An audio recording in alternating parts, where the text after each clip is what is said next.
Stand by for a transmission from DX Central. This broadcast is not a test. To confirm reception, please tune your radio to any AM or FM frequency and report your observations during this transmission. Again, this is not a test.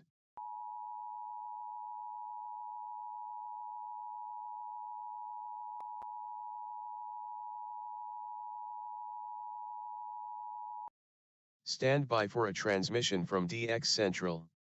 This broadcast is not a test. To confirm reception, please tune your radio to any AM or FM frequency and report your observations during this transmission. Again, this is not a test.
DX Central Live is brought to you in part by...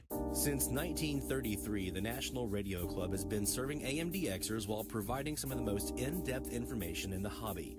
From the annual NRC AM log, a must-have reference for domestic station information, to antenna design reference manuals, and of course, the DX News Member Bulletin, which is filled with station information updates, domestic and international loggings, and a whole lot more. Become a member today. For more information, log on to nationalradioclub.org. That's nationalradioclub.org. While the HF bands can be filled with entertaining and intriguing transmissions, how do you know when and where to look? Let Teague Publishing's Global Radio Guide lead the way. In addition to its exhaustive list of time and frequency for international broadcasters, radio hobby icon Gail Van Horn brings you equipment reviews, an SDR buyer's guide, feature articles, and more. Pick up your copy today. Visit TeaguePublishing.com for more information.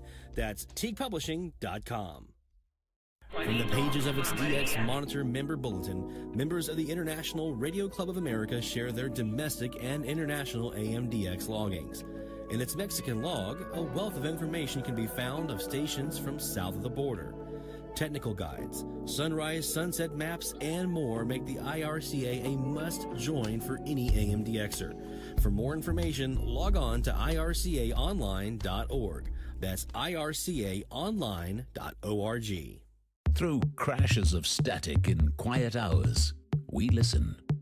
In languages we can scarcely understand, and of places we have only visited in our dreams, we listen. Incessantly, we perfect our array of aerials, receivers, and resources. We refine our skills and our techniques so that we might listen.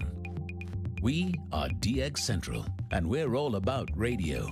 Visit us at dxcentralonline.com or check us out on YouTube. Search DX Central. Keep up with DX Central. Follow us on Twitter at DX Central.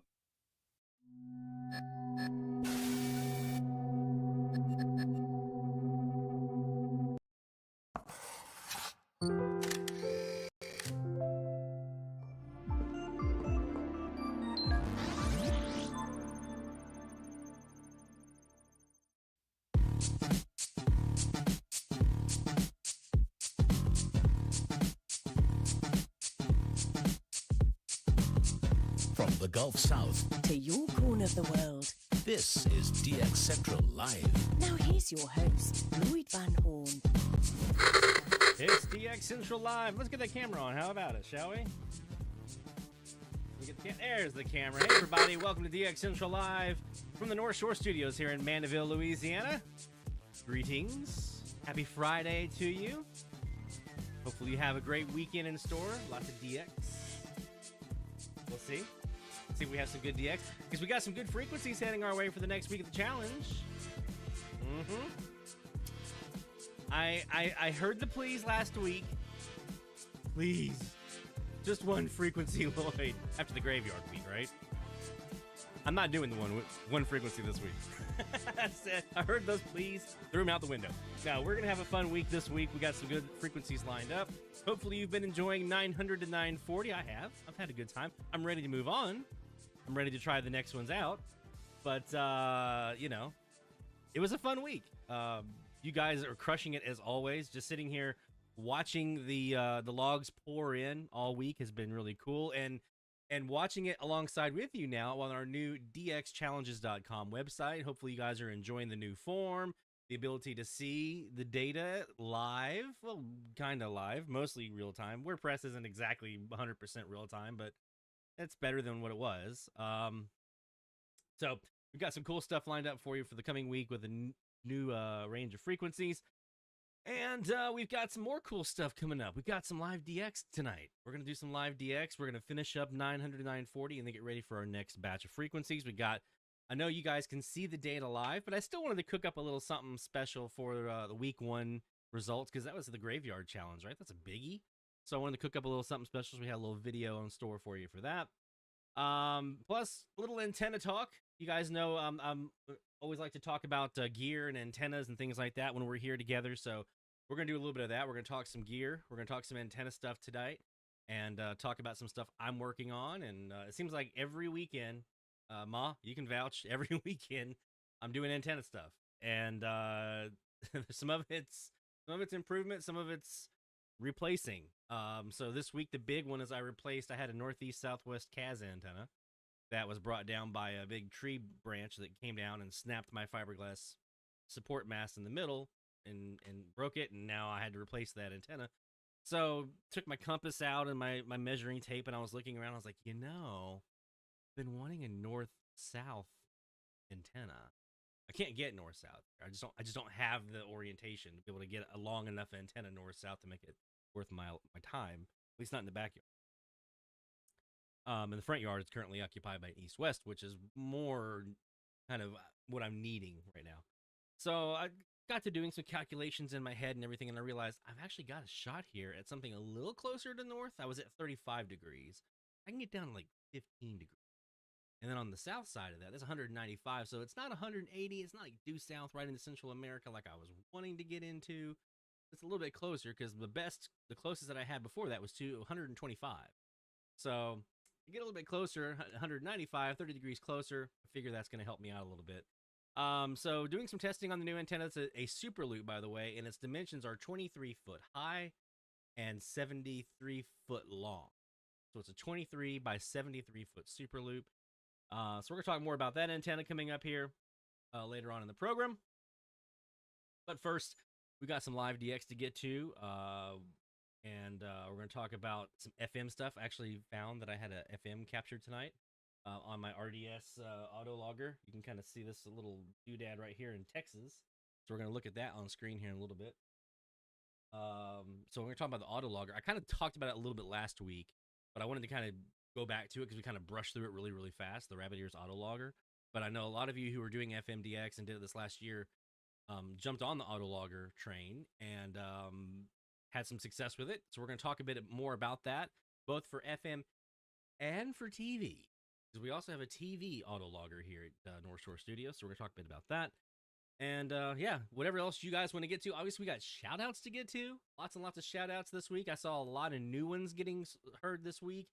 Barry got a big new one that I'm super duper jealous about because every time I try to hear this particular station, I'm stuck with Oklahoma and Mexico. So, brother, congratulations. We'll talk about that a little bit later on when we get to the shout outs. I'll put the form for the shout out form here into the chat here in a few moments.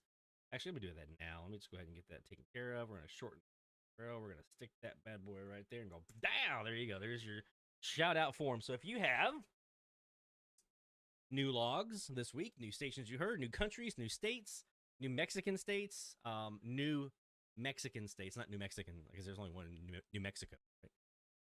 Canadian provinces, we got to get the moose loose. New Louisiana stations. I know Sean got a Louisiana station this week for the first time.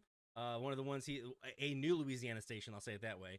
So we're going to be cooking up some gumbo a bit later on for him, maybe breaking out the king cake. This is Mardi Gras season. And also, if you hit any milestones, I've got one prepped right now for like if you hit 1,000 logs. So if you ever hit like 1,000 logs in your logbook, make sure you put that in the shout out too. Or any milestones, new gear, new stuff you learned. Hey, I figured this thing out.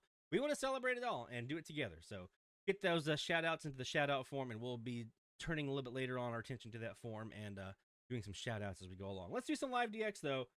And this edition of Live AMDX, National Radio Club. NationalRadioClub.org is a website you want to go to for more information about becoming a member today. And I highly suggest that you guys do. You know, I'm a big supporter of the clubs, big believer in the clubs. I got my start in the clubs, right? And so I know how valuable they can be. So make sure you are a member. NationalRadioClub.org, International Radio Club. That's IRCAOnline.org. Website. Let's go ahead and take a tour of the shack. Now we're going to start off with just one SDR for tonight, and then we're going to come back later. We'll add a second one. But right now we're going to start off with just the Perseus and this software, because I know we had some new folks last week. Hopefully some of you are back again this week.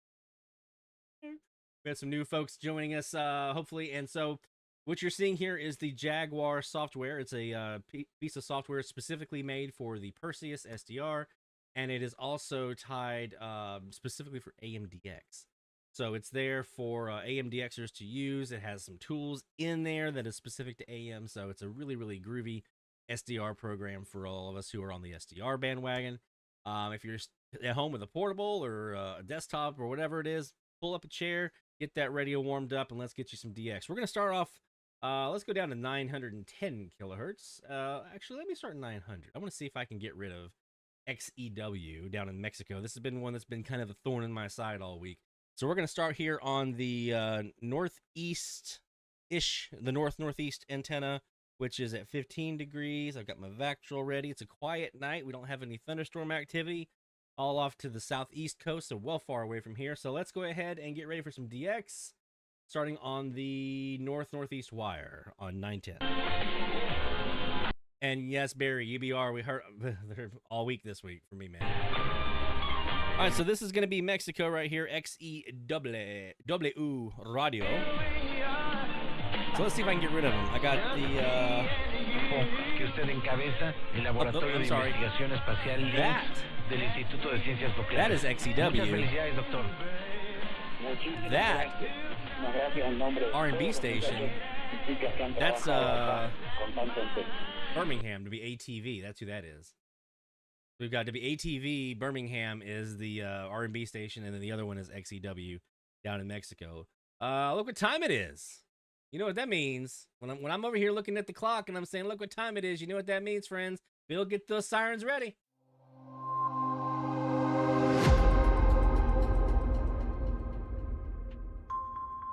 It's top of the hour alert time for us this time. So we go red. We're looking for top of the hour IDs here. So dig in. Let's get ready, friends. See what we can hear. So we know we've got to be ATV. We've got XEW here on 900. Let's see what we got on 910. I was really hoping to hear Honduras back in there again this week, but no such luck. But let's see what we got 910 this week. Lots of RSANA out of San Andres y Providencia. Heard them non-stop this week.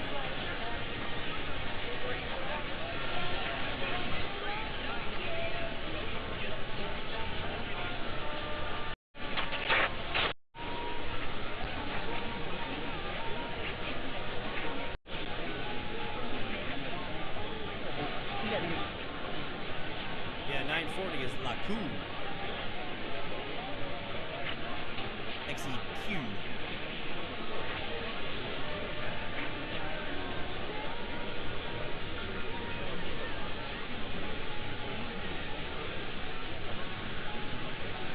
Yeah, we're supposed to be down in the 18 degrees for a low on Wednesday morning, Tuesday morning, somewhere there. Which, you know, that means in Louisiana, that means everyone's freaking out. Hey, Rick. Hey, that's good DX weather, brother. Let's switch over to the northwest antenna.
We'll take a look at that here in a second, see if we have a 909 carrier coming on this north wire here. We had it last night, briefly.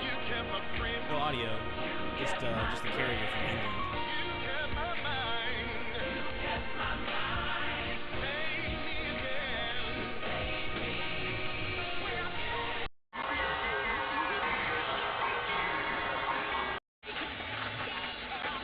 Let's at least just see here if we got the carrier. We'll come back to 910. We'll check those other frequencies.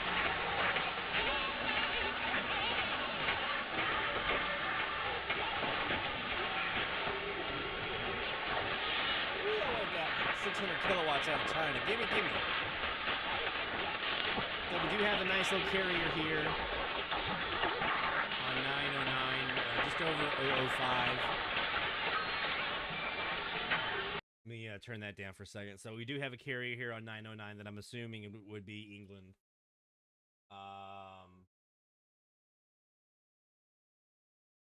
Even though they're usually pretty close on to the nominal there. So maybe not. We are a little bit further south, so you guys up further north of us would have a better shot at England than I do down here in the Louisiana area. I would probably have a better shot at like mid-latitude stuff, Africa, Benin, things like that would probably be more in my view, like it was in Charleston. Charleston had a great view of Benin. The one that always evaded me though was Sao Tome. I don't know why I never was able to hear Sao Tome. Never, not once. Tried a lot, never heard him. All right, so let's go back now to our 10K frequencies. We're on 910, so let's go back here to 910. And let me see if they're still playing music here.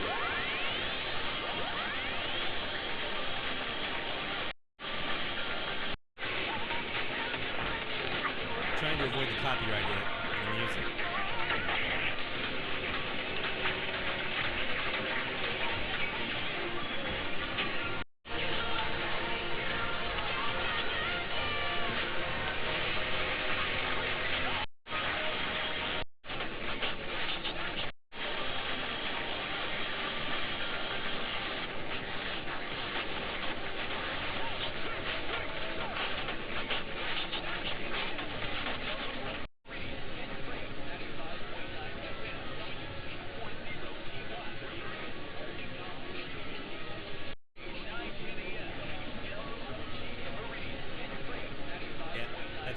Here's the ID again.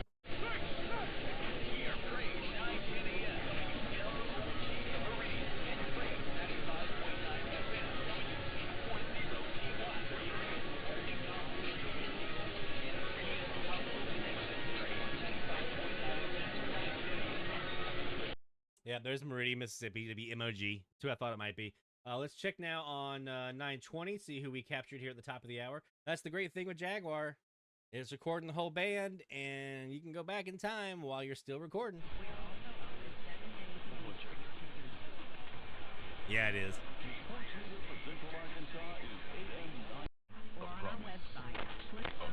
I heard KYST Texas City in there a second ago.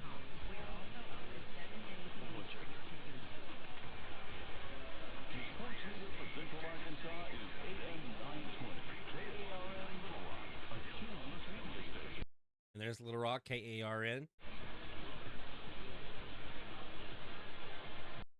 Talking about a station I would love to see just take some time off.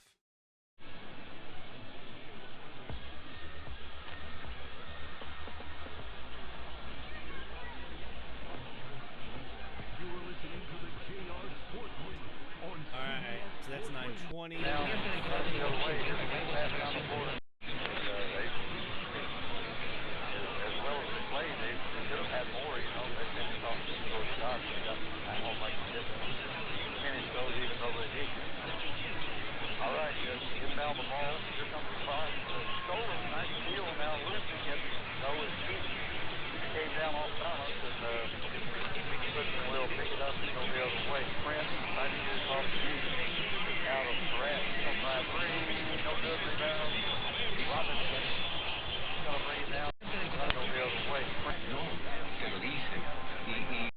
So we've got, it sounds like a high school basketball game maybe in there. I don't know who that would be. If anyone has that, I'll put that to here.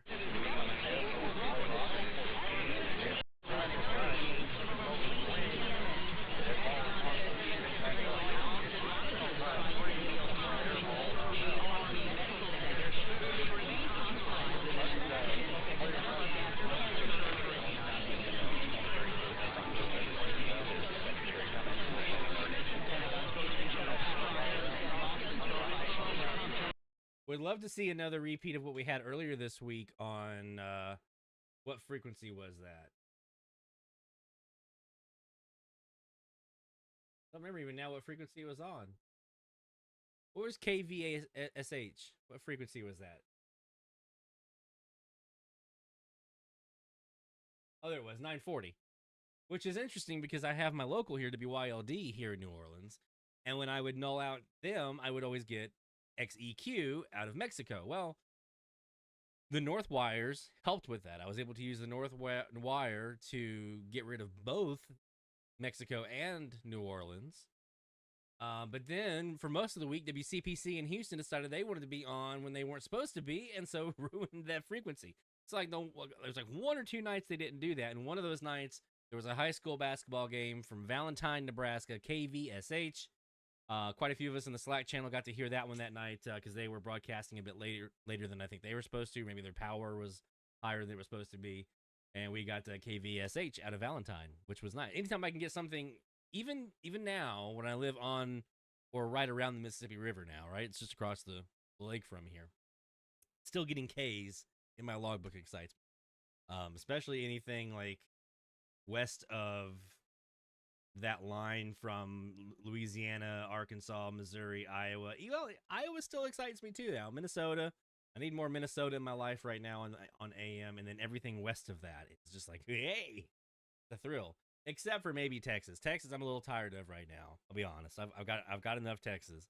So if I can start getting Oklahoma's, Kansas, Nebraska, the Dakotas, Wyoming, all that out there, that would be great.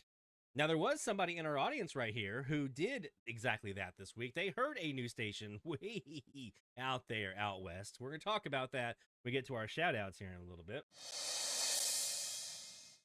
And, of course, we're going to be doing more live DX. We've got results from last week, or actually from week 1 of the Medium Wave Frequency Challenge. We're going to look at the results from week 2, because we're pretty close to ending that one up. So we're going to wrap that one up tonight as well. Here, this 900-940, we're going to announce our week 3 frequency range coming up here in a bit. We got stuff. We got lots of stuff to get to. So, my friends, don't go anywhere. More DX Central Live is coming up right after this, so stay tuned. DX Central, because we're all about radio. Visit us at dxcentralonline.com or check us out on YouTube. Search DX Central. Keep up with DX Central. Follow us on Twitter at DX Central. DX Central Live is brought to you in part by...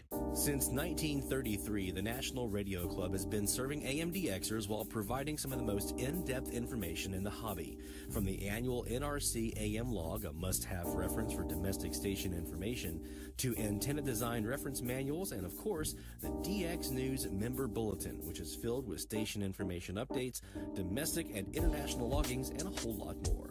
Become a member today. For more information, log on to nationalradioclub.org. That's nationalradioclub.org. While the HF bands can be filled with entertaining and intriguing transmissions, how do you know when and where to look? Let Teague Publishing's Global Radio Guide lead the way.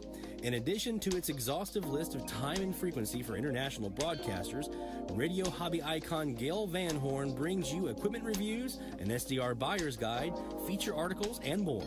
Pick up your copy today. Visit teaguepublishing.com for more information. That's teaguepublishing.com. From the pages of its DX Monitor member bulletin, members of the International Radio Club of America share their domestic and international AMDX loggings. In its Mexican log, a wealth of information can be found of stations from south of the border.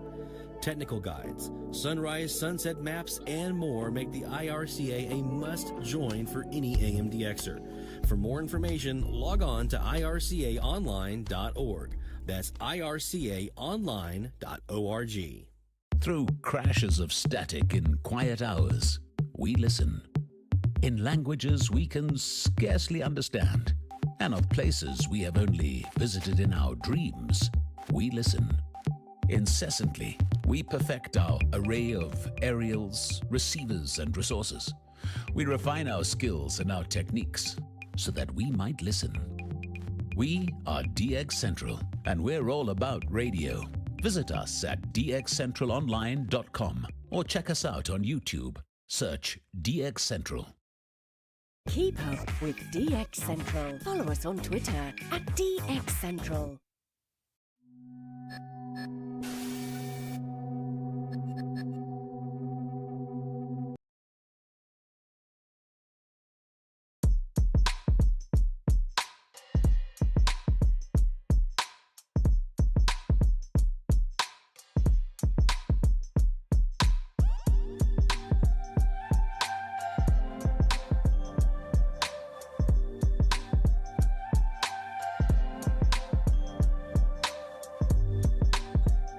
From the DX Central North Shore Studios, this is DXC Live.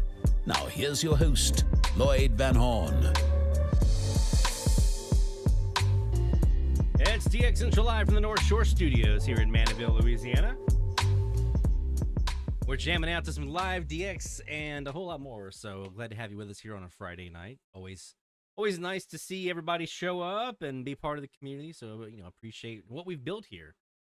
This is now season 4 of DX Central Live, and I was going back as I was preparing for this season, a shortened season to be sure, but going back and looking at some of the live streams that we first started with back in Charleston in, I think, 2021 was the first year that I started dabbling my toes in the live stream stuff, and to see how far we've come, and see how far this is built into something that's already so far beyond where I thought it could be, and we continue to grow. Like we're growing every week. You guys are showing up in force, so I really do appreciate all your support. You guys are become an amazing community of like-minded folks here. We're all interested in the same thing, DXing radio, right?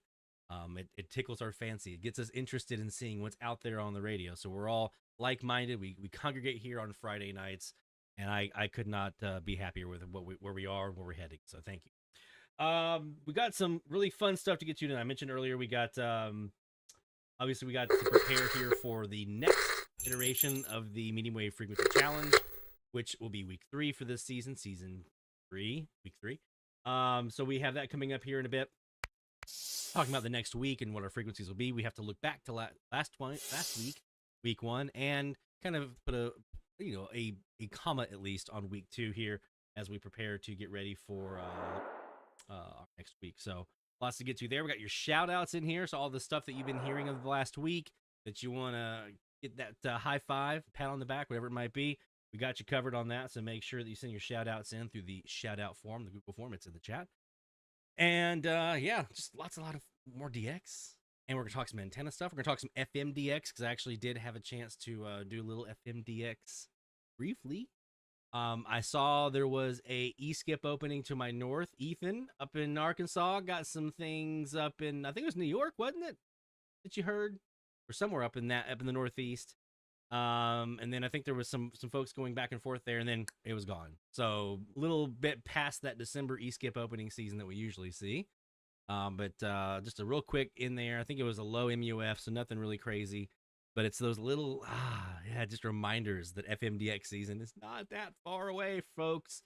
So I talked about it last week. This is the time right now when the band is kaput. There's no tropo, especially right now with the cold air moving in and all these fronts moving through. And we're about to have all this really, really cold air in. Now is the time to get your FM band scans done. You need to know, even if you've done one before, maybe it's been a while since you did FM band scan. You want to refresh, because I've had some stations here in the New Orleans area change. I need to go back and do my band scan over the next couple of weeks.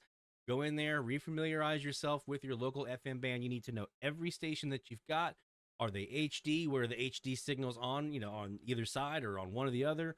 Where are your empty holes where you got nothing? Where can you expect to maybe see some of those tropo, light, like basic tropo enhancements that might come in over the course of an afternoon? that might fill in a little bit more regional, maybe like 200 miles away, 250 miles away from where you are, somewhere a little bit less than that, maybe. You want to know all that stuff now, is when the skip's flying and it's June. That e-skip opening is happening, or you got that big Tropo opening. And yes, I say Tropo, not Tropo. I'm a Tropo guy, Team Tropo. When that skip is flowing through, you're not going to have time to be like, now, where do I need to go? You need to know. You need to know where to go. Where are your empty holes on the band? Where are you going to go look for stuff? How are you going to know if an opening is happening? Where are you going to go look to spot that on your different SDRs or radios you might have? Now is the time to figure that out. So little research now in January, February, going to pay off huge dividends for you in May, June, July, and August. From me. Tip from me to you, because you guys, what we do here. All right, we're going to get back to the AMDX here in a few moments, but first I want to talk about some antenna stuff. So I was talking about my new antenna a few moments ago. It's a new Superloop, 23 high by 73 foot long, oriented 195 degrees on the south side, 15 degrees on the north side. Super excited. It's already netting some good stuff. I'm going to briefly look at that here. 1 second. Let me pull up my my logbook that we looked at last week, my medium wave logbook.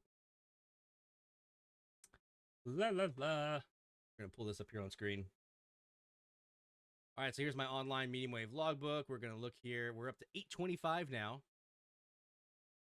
here from Mandeville, and I just crossed 800. It seems like a couple of days ago. We're already at 825. 123 stations heard this DX season alone. 123 already. That's smoking. 21 frequencies where I only had less than 5. I've added now to get over 5. Some of those I needed 1, some of those I needed 2, but we now have, I think, 10 left that have less than 5. So a little bit of work left to be done, but we're getting. Let's see. Here's what we heard. Actually, here's okay.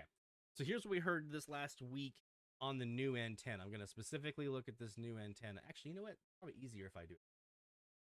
I can filter.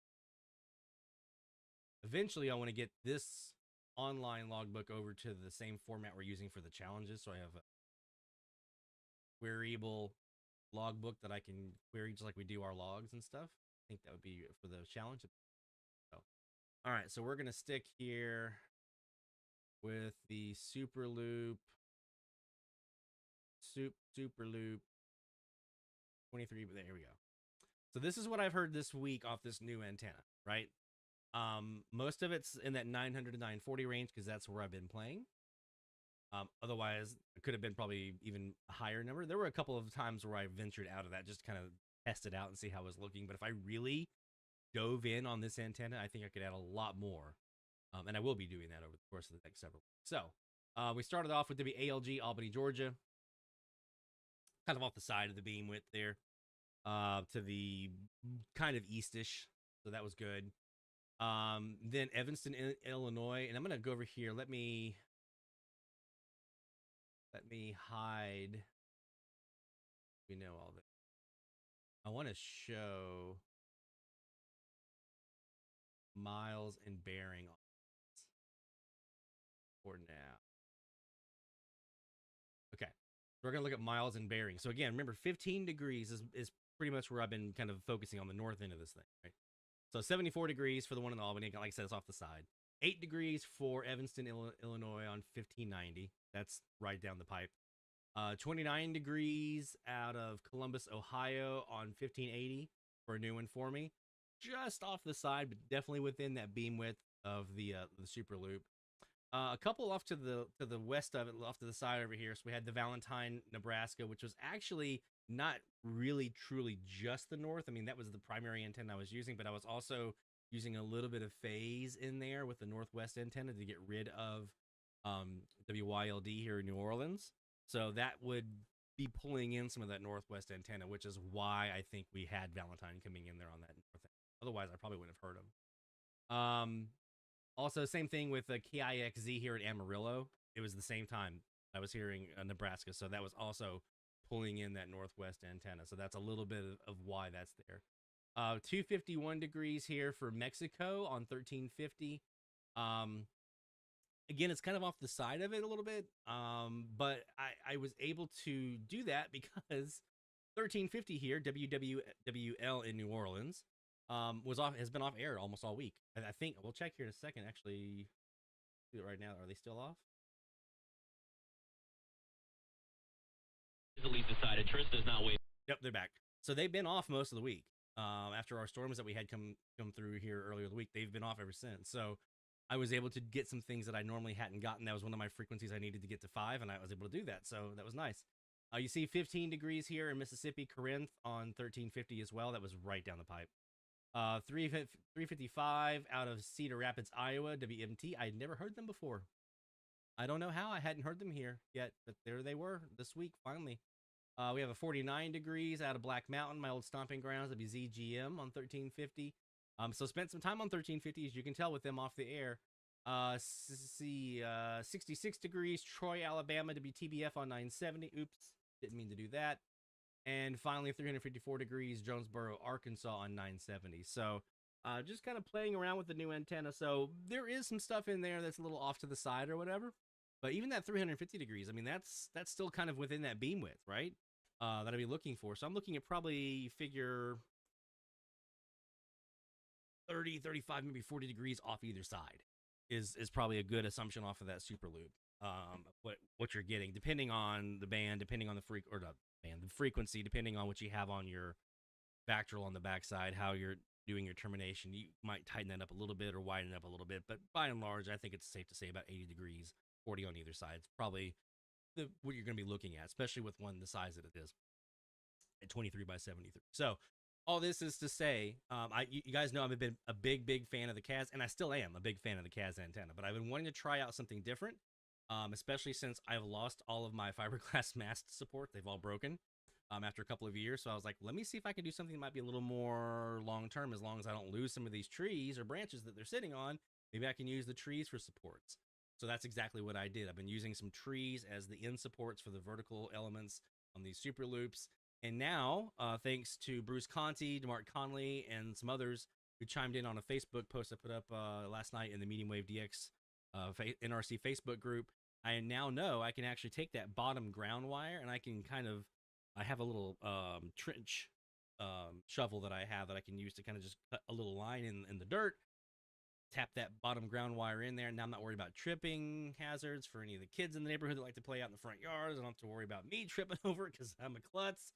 I can roll over it with my lawnmower. I'm good. I don't have to worry about moving it and everything else. So that is really awesome to be able to actually bury that in about 1 inch or 2 of dirt or so, that bottom ground wire on the Superloop, and still be able to do what I need to do. So the one out in the front yard, the west wire, is already buried. They're working on the other 2 antennas, the northwest, southeast, and the north-south tomorrow. We're working on burying those tomorrow. So I'll continue to report how those are going, but I'm very excited. So, if you've been someone who has been looking for an antenna that you would like to put into place that is very inconspicuous, and you have a yard, let's say you've got 50 feet that you can work with. You've got some trees you can work with. Maybe you've got some trees that give you a nice orientation where they line it up, and I can use this tree here and this tree here and put it in between those two, and I can have a north-south, northeast, southwest, or something like that, right? So you can use your compass on your phone or whatever to kind of gauge out where you are, or your actual compass if you'd like me to have one. And you can get that up in the tree. I would recommend probably about 15 to 20 feet if you can. That's where I've found that it works pretty well. I've always been told, the old adage is, the more wire you have in the air, the more capture area you have, the more signals you can get, right? So I think the 20 by 97 footer that I have is way off the ratio that people usually say your Superloops are supposed to be, but I'll tell you, the amount of signals that I hear on that thing and the gain on that thing is ridiculously high compared to all my other terminated deltas and loops and everything else that I use. So there you go. I mean, it's got a lot of gain. I'm getting a lot of signals, and I'm still getting really good back end nulls with the vactrol. So if you're looking for an antenna that's a little more hidden, maybe you want to use those trees as supports, you want to be able to bury that bottom ground wire with a CAS. Couldn't do that. Had to have it at least about a foot off the ground. The Superloop, I can bury that sucker, And then I have my wire stretching across the top between the two trees. I have my wire vertical on the other ends. There you go. And if you can get one that's a pretty good size, that's a great option. So if you're one of the folks like Stephanie, some of you that have apartments or condos where that's just not an option, and I'm a big fan of the W6LVP loop. That's where I got my start here in Mandeville and heard 300 stations in the span of a week on that thing, right? Including Alberta, including California from here, including Connecticut from here. Stuff that I still haven't heard to this day since then. That W6LVP loop, when it was the only thing I had up, man, it was crushing it. It was absolutely crushing it. So, big fan of those mag loops out on a patio or something like that, or a little balcony or something like that. But if you have a little yard space, give the Superloop a try. And I might actually work up I'll be putting up one in Mom's backyard here soon for a project we're going to be working on. So when I do, I'll probably make a video out of that to show the process for building it, process for trenching that ground wire, and so forth. So keep on the lookout for that. In the meantime, Bruce's website, Bamlog, you can go to Bamlog and find some information about the Superloop. It's basically a U, but instead of ground rods on either end, you just connect it with a bit of wire between the two ends, and there you go. You have a Superloop. And it works really, really well. I'm a big fan. The results kind of speak for themselves, and this is less than a week. I put that up on, I want to say it was Sunday? It was either Sunday or Monday I put that antenna up. And I didn't have it for a day or two when we had some storms coming. So I had to unplug everything. So that's really only, you can see 1, 2, 3 days worth of DX that I've been able to do anything with it on. That's it. And those 3 days, you see all the logs that have come in, and it's pretty well centered around the center of that beam width. Something to consider. All right. So another thing that I want to touch on really quick. A lot of folks I see in social media asking about, and I saw it on the IRCA email group as well, asking about online resources for station lists and things like that. So I want to make sure I share a couple of my favorites here with you guys, talk about that. Most of you, this is going to be a review, as professors used to say, or teachers back in the day. But for those of you who might not be familiar with these, I want to make sure that I talk a bit about them.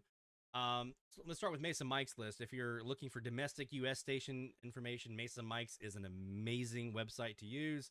The thing I love about it the most is I can actually export this data out from this website. I'll show you how I do that. There's a video on my YouTube channel about logbooks and logbook analysis where I show how to do this as well, but I'll just do a really quick one. For instance, let's say I just want the full list. I want everything. I'm going to go to all frequencies, all states. And now I'm going to go down here and make this a delimited file. Now, before I do that, you can also go in here and you can put in your lat long, and it'll actually calculate distance and bearing from your location to each station in the database here. Okay. So it can give you that distance, and that's what populates any of the distance and bearing for any US station in my logbook is coming because of this Mesa Mic list. I use it every single time I put a logbook entry in. And then once I've set this up, I'm going to say, okay, I want to see all frequencies, all states. Give me, oops, I said table. Let me go back to my delimited here. Reset my values. So I have to apply these options. Gives you delimited file, and then you can just copy all of that and then paste that into your spreadsheet program of choice, and then use a text to column separator, and it uses the vertical separator there, right? I forget the official name of that. That's your separator between your fields, and then it will sort everything out into columns for you, and then you can use VLOOKUPs and all that kind of stuff to be able to mash that data up with your logbook. So if you're hip with that stuff, by all means. If you aren't yet hip with how to do that, make sure you check out our video that we have on our YouTube channel. I teach you how to do that, and it's actually a 3-part series, and that's one of the things that we teach. So Mesa Mics, that's one website that you want to make sure that you're using for your DX adventures. Another one that I'm a big fan of here is Tim Tromp's site. This used to be the Blue Topaz site, but now Tim Tromp's got it, amdxer.com/AMBC. This is the Canadian US information page. So you can use it to find information by frequency, just like you can with Mesa Mic. You can do it by state, just like you can with Mesa Mic, but you can also have the province in there too for the Canadian stations. One of the things that I find myself using quite a bit is I'll hear those IDs and I'm like, what did he just say? Did he say KHUC?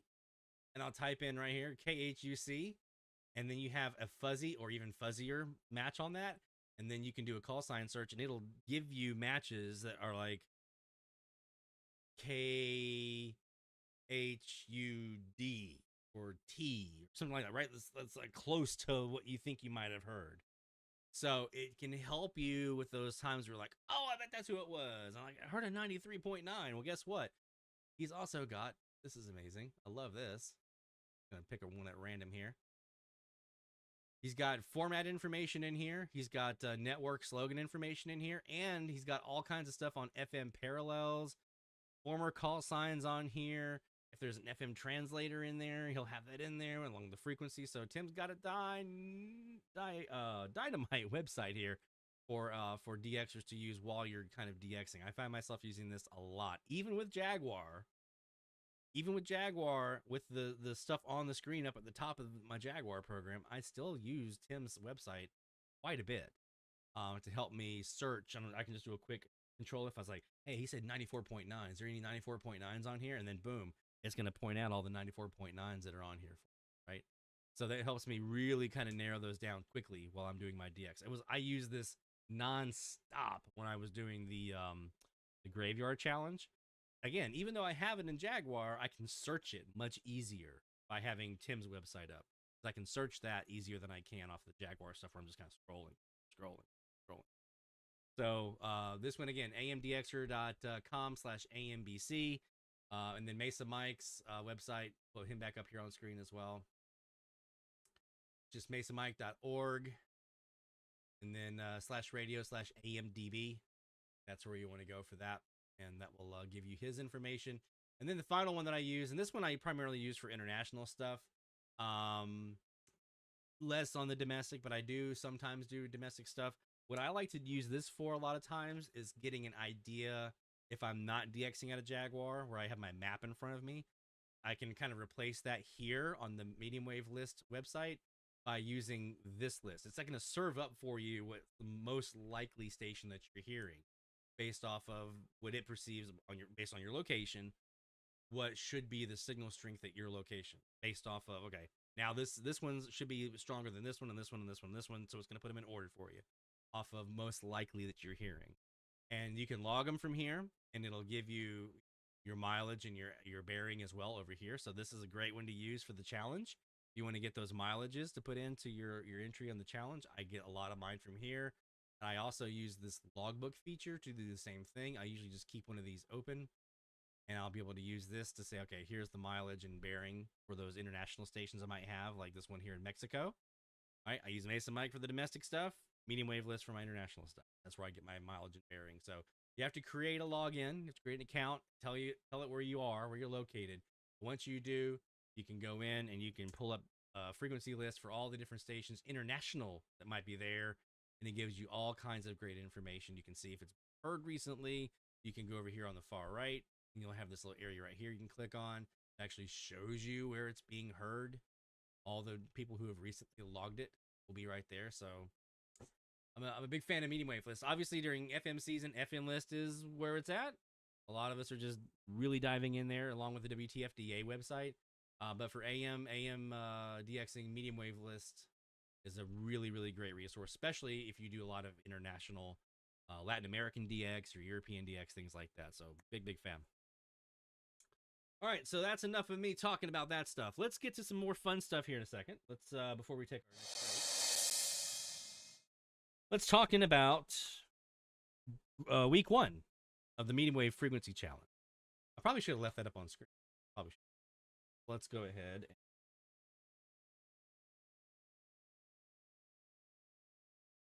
Spell that right. DX challenges. Fuck.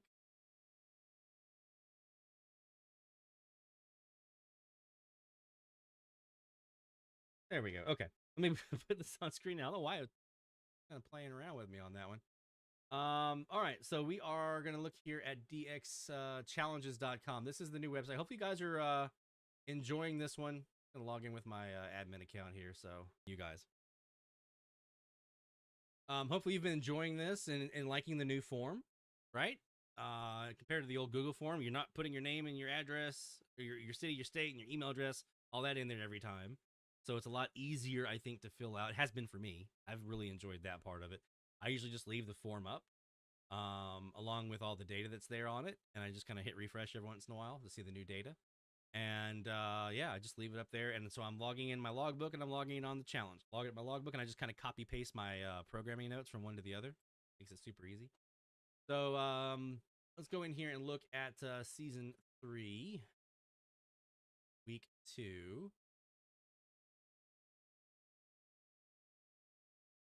All right. So actually, let's look at week 1. Let me go to previous weeks. Let's go back to week 1 here. So I now have the previous weeks up, and week 1, the graveyard. Here it is. So let's go back a bit to week 1. Why is it not going for me? Hello tonight. Just do this. Okay, here we go. Week 1. So another thing that I'm pretty happy about is that you guys now have the ability to look at the logbook. You can search it. I found myself using this constantly this week. A, to see if other people have heard the station I'm hearing. And B, if I've logged the station that I'm hearing. If I already put that one in, I can't remember. So being able to search that has been really, really nice. Really, really happy about that. The general stats from week 1, 936 logs, 935 logs, 19 DXers, 7 countries, 42 states. Barry with the top spot here, 154 logs. My lord, man. Jeff, though, with 128. Right there nipping on his heels. Through the top 10 here. Bill Curry right behind Jeff with 125. Tom Laskowski, 104. David with 82. Dennis right there with 69 as well. Niall with 42. We're going to skip this guy. I'm sorry, 62, not 42, 62. We'll skip this guy. And John Johnson at 27, and John Sarahin. Hope I'm saying your name right, John. 24. And then I think Greg Coniglio with 23. That was our top 10 DXers for the week from the Graveyard Challenge. So good job, all. You know what? This feels weird talking about this. We do something differently here at DX Central, don't we? DX Central Live, we used to do like this little video, didn't we?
All right.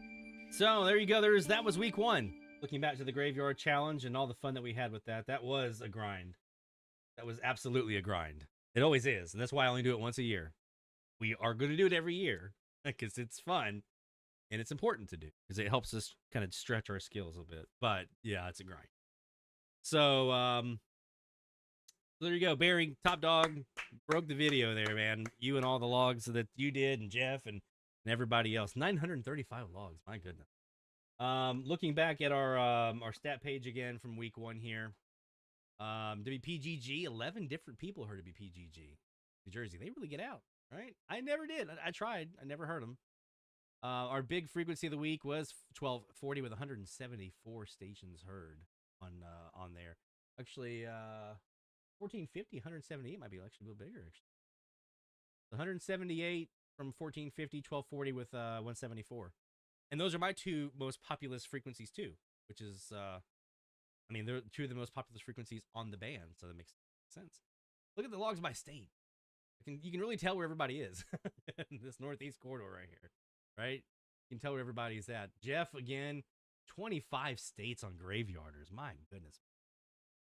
I capped out at 14, and I didn't see myself hearing anything else beyond those 14, so I just kind of bowed out gracefully. I was able to get to 3 countries that week: Cuba, Mexico, and U.S.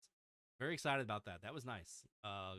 Hearing both Mexico and Cuba on graveyarders. So that is a nice one here from my location here in Mandeville to have the Gulf of Mexico to help me out with that stuff. So pretty happy about that. And some of the general stats is here as well. Some of the mileage. 992 for Tom, WMMB out of Florida. That's a great catch. So yeah, just love seeing what all you guys hear, the catches by radio, by antenna. Hopefully you guys are enjoying having access to the stats here. We're going to look at week 2 as well. I'll do another video next week to kind of memorialize for everybody where we landed on week 2. But taking a look here is our little sneak peek as we're about to close out the week here in the next little bit. Let me here 611. You guys have done 611 logs this week. My goodness. 29 different DXers reporting, 44 states, 6 different countries, and looky here, Barry and Jeff in a dead heat tie. Who's it gonna be? Who's it gonna be? Go get you one more. About to close it out. You gotta get one more. Jacob in there with 47. Jacob had that lead all week. And then Barry and Jeff were sandbagging their logs. Coming in the last minute and making the pass. Dennis in there, top 5, man. 45 logs. Look at you, Dennis. Go for it, boy. Got David Pete up in Maine with 40.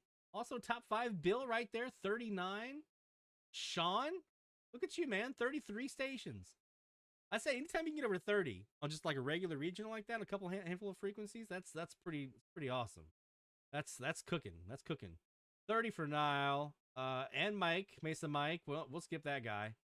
And John right there with 29. Bart right there with 28. Justin in there from Minnesota with 19. Yes, you guys are just crushing it, man. Greg in there. Just love seeing all the logs coming in. It was always fun. Every time I do a refresh, there was more logs and more logs and more logs. And whenever logs come in, I have to do some data cleanup and some formatting and things like that. So it was a constant flow of stations coming in. So love seeing that. CHML obviously getting out. 23 folks heard them. CPC deciding not to go off when they're supposed to made them very, very tunable-inable at 21 different people hearing them. HJJ, Rhode Island, wish I could have heard them. That'd have been nice. XEQ, widely heard on 940, 10 different people hearing them. So yeah, looks like another great week. 141 stations heard on 940. My goodness. 135 on 920. Wow. Yeah. Logs by state. Jeff up here with 26 states heard. My goodness. My goodness. And then we heard just about the entire continental. There was nothing in Vermont. Kansas had a handful of small, tiny, itty-bitty little stations. And then we didn't get Montana, Oregon. But everything else, we had, what, 1, 2, 3, 4, had 44 of the states in the U.S. out of, plus DC. 44 states. Wow, that's crazy. Some good country totals in there. A lot of folks with 4 countries this week. U.S., Canada, Mexico, Cuba being the predominant. We did have a couple of people here in England on the East Coast, and then I got the San Andres y Providencia down there at SDR Radio. So, top mileage this week. Look at John up here. BBC Radio 5, 3,400 miles. That's our top mile of the season so far. 3,474 miles. My goodness. Oh, you guys are crushing it. And we're not done. That's week 2. It's time to move on, my friends, to week 3. So, where do you think we're going? Any guesses? Guesses where you think we're heading? I heard somebody say they wanted the upper half of the band. Maybe?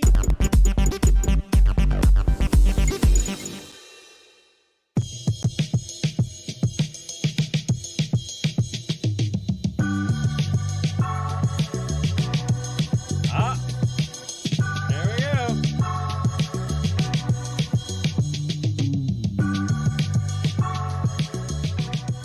Same basic range. We're just moving up a couple hundred KCs.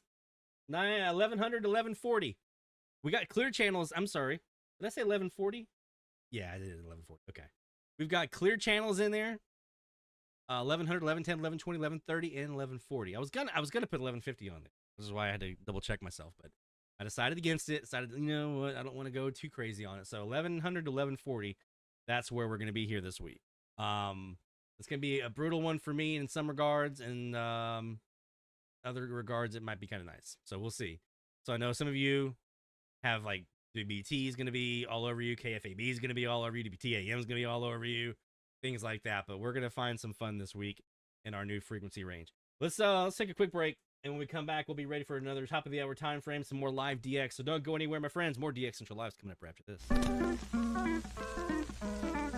DX Central, because we're all about radio. Visit us at dxcentralonline.com or check us out on YouTube. Search DX Central. DX Central Live is brought to you in part by... Since 1933, the National Radio Club has been serving AMDXers while providing some of the most in-depth information in the hobby. From the annual NRC AM log, a must-have reference for domestic station information, to antenna design reference manuals, and of course, the DX News Member Bulletin, which is filled with station information updates, domestic and international loggings, and a whole lot more. Become a member today. For more information, log on to nationalradioclub.org. That's nationalradioclub.org. While the HF bands can be filled with entertaining and intriguing transmissions, how do you know when and where to look? Let Teague Publishing's Global Radio Guide lead the way. In addition to its exhaustive list of time and frequency for international broadcasters, radio hobby icon Gail Van Horn brings you equipment reviews, an SDR buyer's guide, feature articles, and more. Pick up your copy today. Visit teaguepublishing.com for more information. That's teaguepublishing.com. From the pages of its DX Monitor Member Bulletin, members of the International Radio Club of America share their domestic and international AMDX loggings. In its Mexican log, a wealth of information can be found of stations from south of the border. Technical guides, sunrise, sunset maps, and more make the IRCA a must-join for any AMDXer. For more information, log on to ircaonline.org. That's ircaonline.org. Through crashes of static in quiet hours, we listen. In languages we can scarcely understand, and of places we have only visited in our dreams, we listen. Incessantly, we perfect our array of aerials, receivers, and resources. We refine our skills and our techniques so that we might listen. We are DX Central, and we're all about radio. Visit us at dxcentralonline.com or check us out on YouTube. Search DX Central. Keep up with DX Central. Follow us on Twitter at DX Central.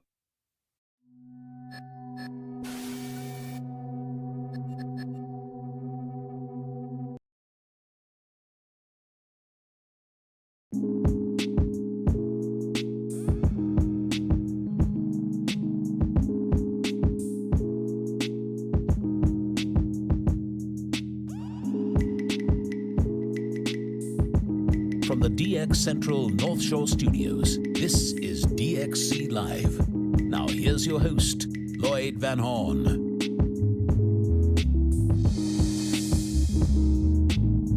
It's DX Central Live from the North Shore Studios here in Mandeville, Louisiana.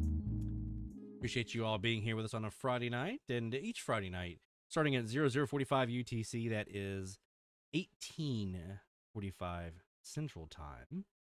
And we're here every week, having fun, doing the DX thing, and enjoying ourselves. So, all right, so let me double check. We will have I know the form is not up right now. It will be soon. It will be up here at another 4 minutes or so. So about 55 after the hour is when the new form and the new week 3 page will be up. It's going to auto-populate, publish itself here at 55 after the hour, so fret not. That gives us a chance to go up here and take a look at some stuff on our new frequencies of the week, 1100 1140, and see what we might have.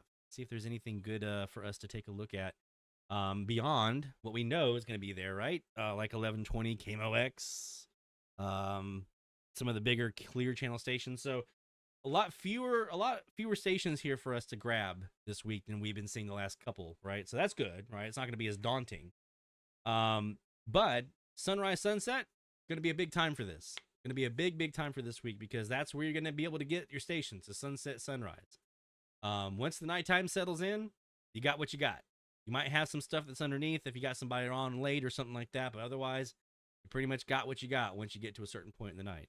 Less so on 1130 and 1140. Might have a little more wiggle room on those two, but for the most part, on 1100, 1110, 1120, once the night settled in, you got what you got. So sunrise, sunset, that's going to be your big times for you to get stuff this week as stations are going up and down along the gray line. All right, so let's go over here real quick. And let's move to 1100.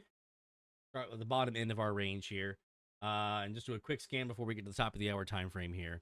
And we'll do a little live DX. Of course, this edition of Live DX is brought to you by the IRCA, International Radio Club of America, ircaonline.org. Please go there now and become a member if you have not yet done so already. Lots of great stuff there for you, waiting for you to enjoy it. But you got to be a member to enjoy it. So go up there, get your membership on, and enjoy all the benefits that come with membership. IRCA today. IRCAonline.org. I'm looking for... Where's my filter? It was on my antenna. That, boom. Okay, now we're going to expand my logbook back up again. And let's see. For me here in Mandeville, I'm going to look at my logbook real quick. 1100. Actually, I could probably just do this off my accounts, off my website. Why am I forgetting about that? I got a website here that does all these counting for me. I don't sit here and manually count stuff. What's that all about? I got tables. I got pivot tables to do that for me. Sorted by frequency. Let's see. This is total. This is not just US. This is total for each frequency. 1100, we got 6 here, 9 on 1110, 6 on 1120, 5 on 1130, and 8 on 1140. So that's an idea of what we might be able to expect this week. I know some of you are probably going to be much higher.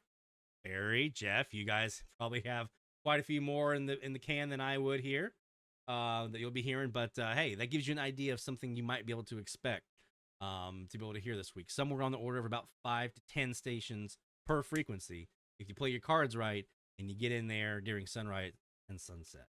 So we're on 1100, and I guarantee you I know who it's going to be. We're on the north wire pointing 15 degrees, and we're going to hear... When the pesky media shows up in the middle of the night at a county airport. So we've got a station there with talk, which I guarantee you is WTAM in Cleveland. Who's the country station? They tried to hide it as best they can. And then when it is impossible... I have an idea of who I think it might be. They just say, deal with it. We're not stopping. We are not reeling this back in. We're not supporting anybody or any significant percentage. Okay, that's more religious. That's who I'm thinking, Rick. I'm thinking that's Springfield.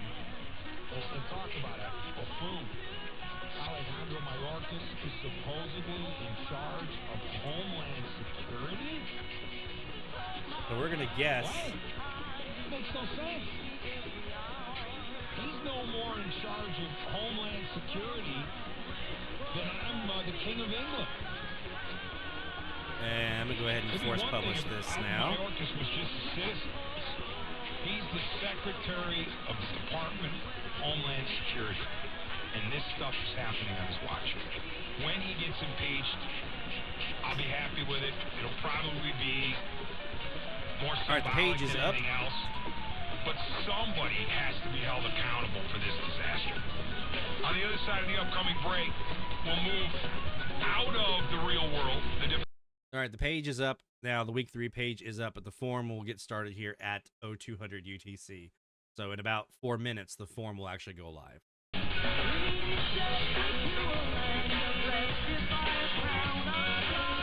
Woo!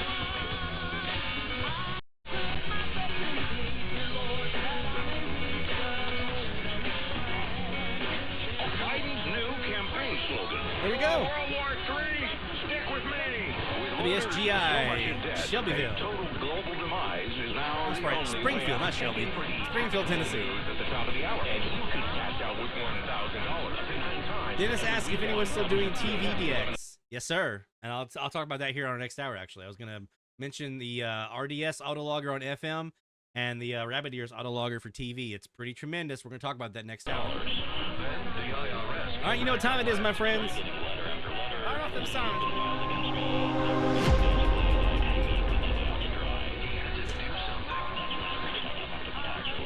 It's top of the hour time, friends.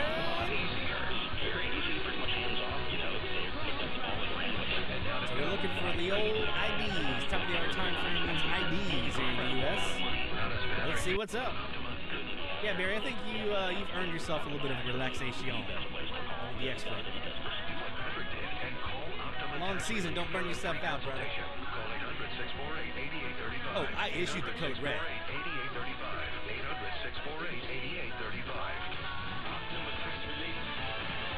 Testimonial from an actual client. Some restrictions apply. For complete details, please visit OptimaTaxRelief.com. Thanks, Bill Wills. It's possible that beautiful functional kitchen for your home, it can happen with Northeast Factory Direct. It's time to do that kitchen remodel. First of all, the cabinets you find at Northeast Factory Direct are just fabulous. Their cabinet department has the most wanted styles, huge selection of colors and door styles, custom pieces and accessories, all for a fraction of the cost that you'll pay at some of these other. We were talking in the chat earlier about the new SDR Sharp that is now out, that Youssef just put out, I think, this week, and was advertising that the AM code channel canceller is much, much improved. And David Pete up in Maine says, just download the new SDR Sharp, give it a quick try. AM canceller is freaking amazing. No distortion of the underneath station at all. Window Nation. And replacing those old windows with Light quality, bulb. energy-efficient ones from Window Nation easier and more affordable than you might think. Right now, for $7 a month, replace the windows in your home. Pay no interest for 5 Light bulb. years. That's $60 a month. And that's the way you go. On top of that, I think this guy might be getting put into play this week. Give Elad a break. Try out this with the West Superloop and the Mini Whip. That's the AirSpot HM Plus Discovery. That's really how big it is. It's tiny.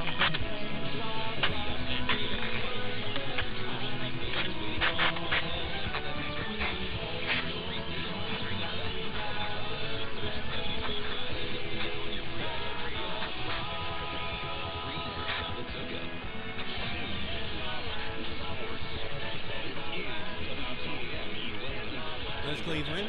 Cleveland just ID WTAM.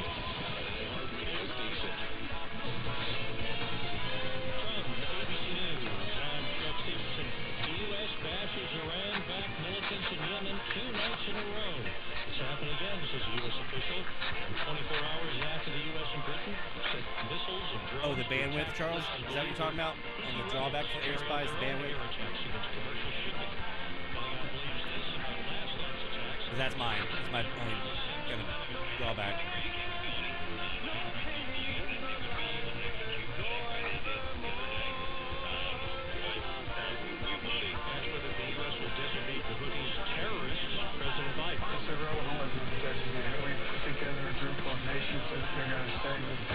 Check the Northwest wire.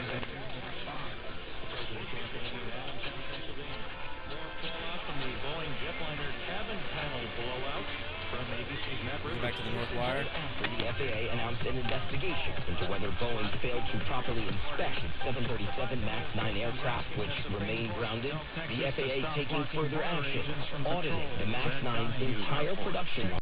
You may, John, want to connect with Sean. I think Sean had something very similar. Might have been on FM, though.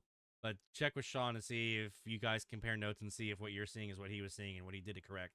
I think he had something similar earlier this year when he was doing his. The Justice Department storm is sweeping across the northern U.S. Here's the Northwest wire. Totally different. So what am I looking for this week?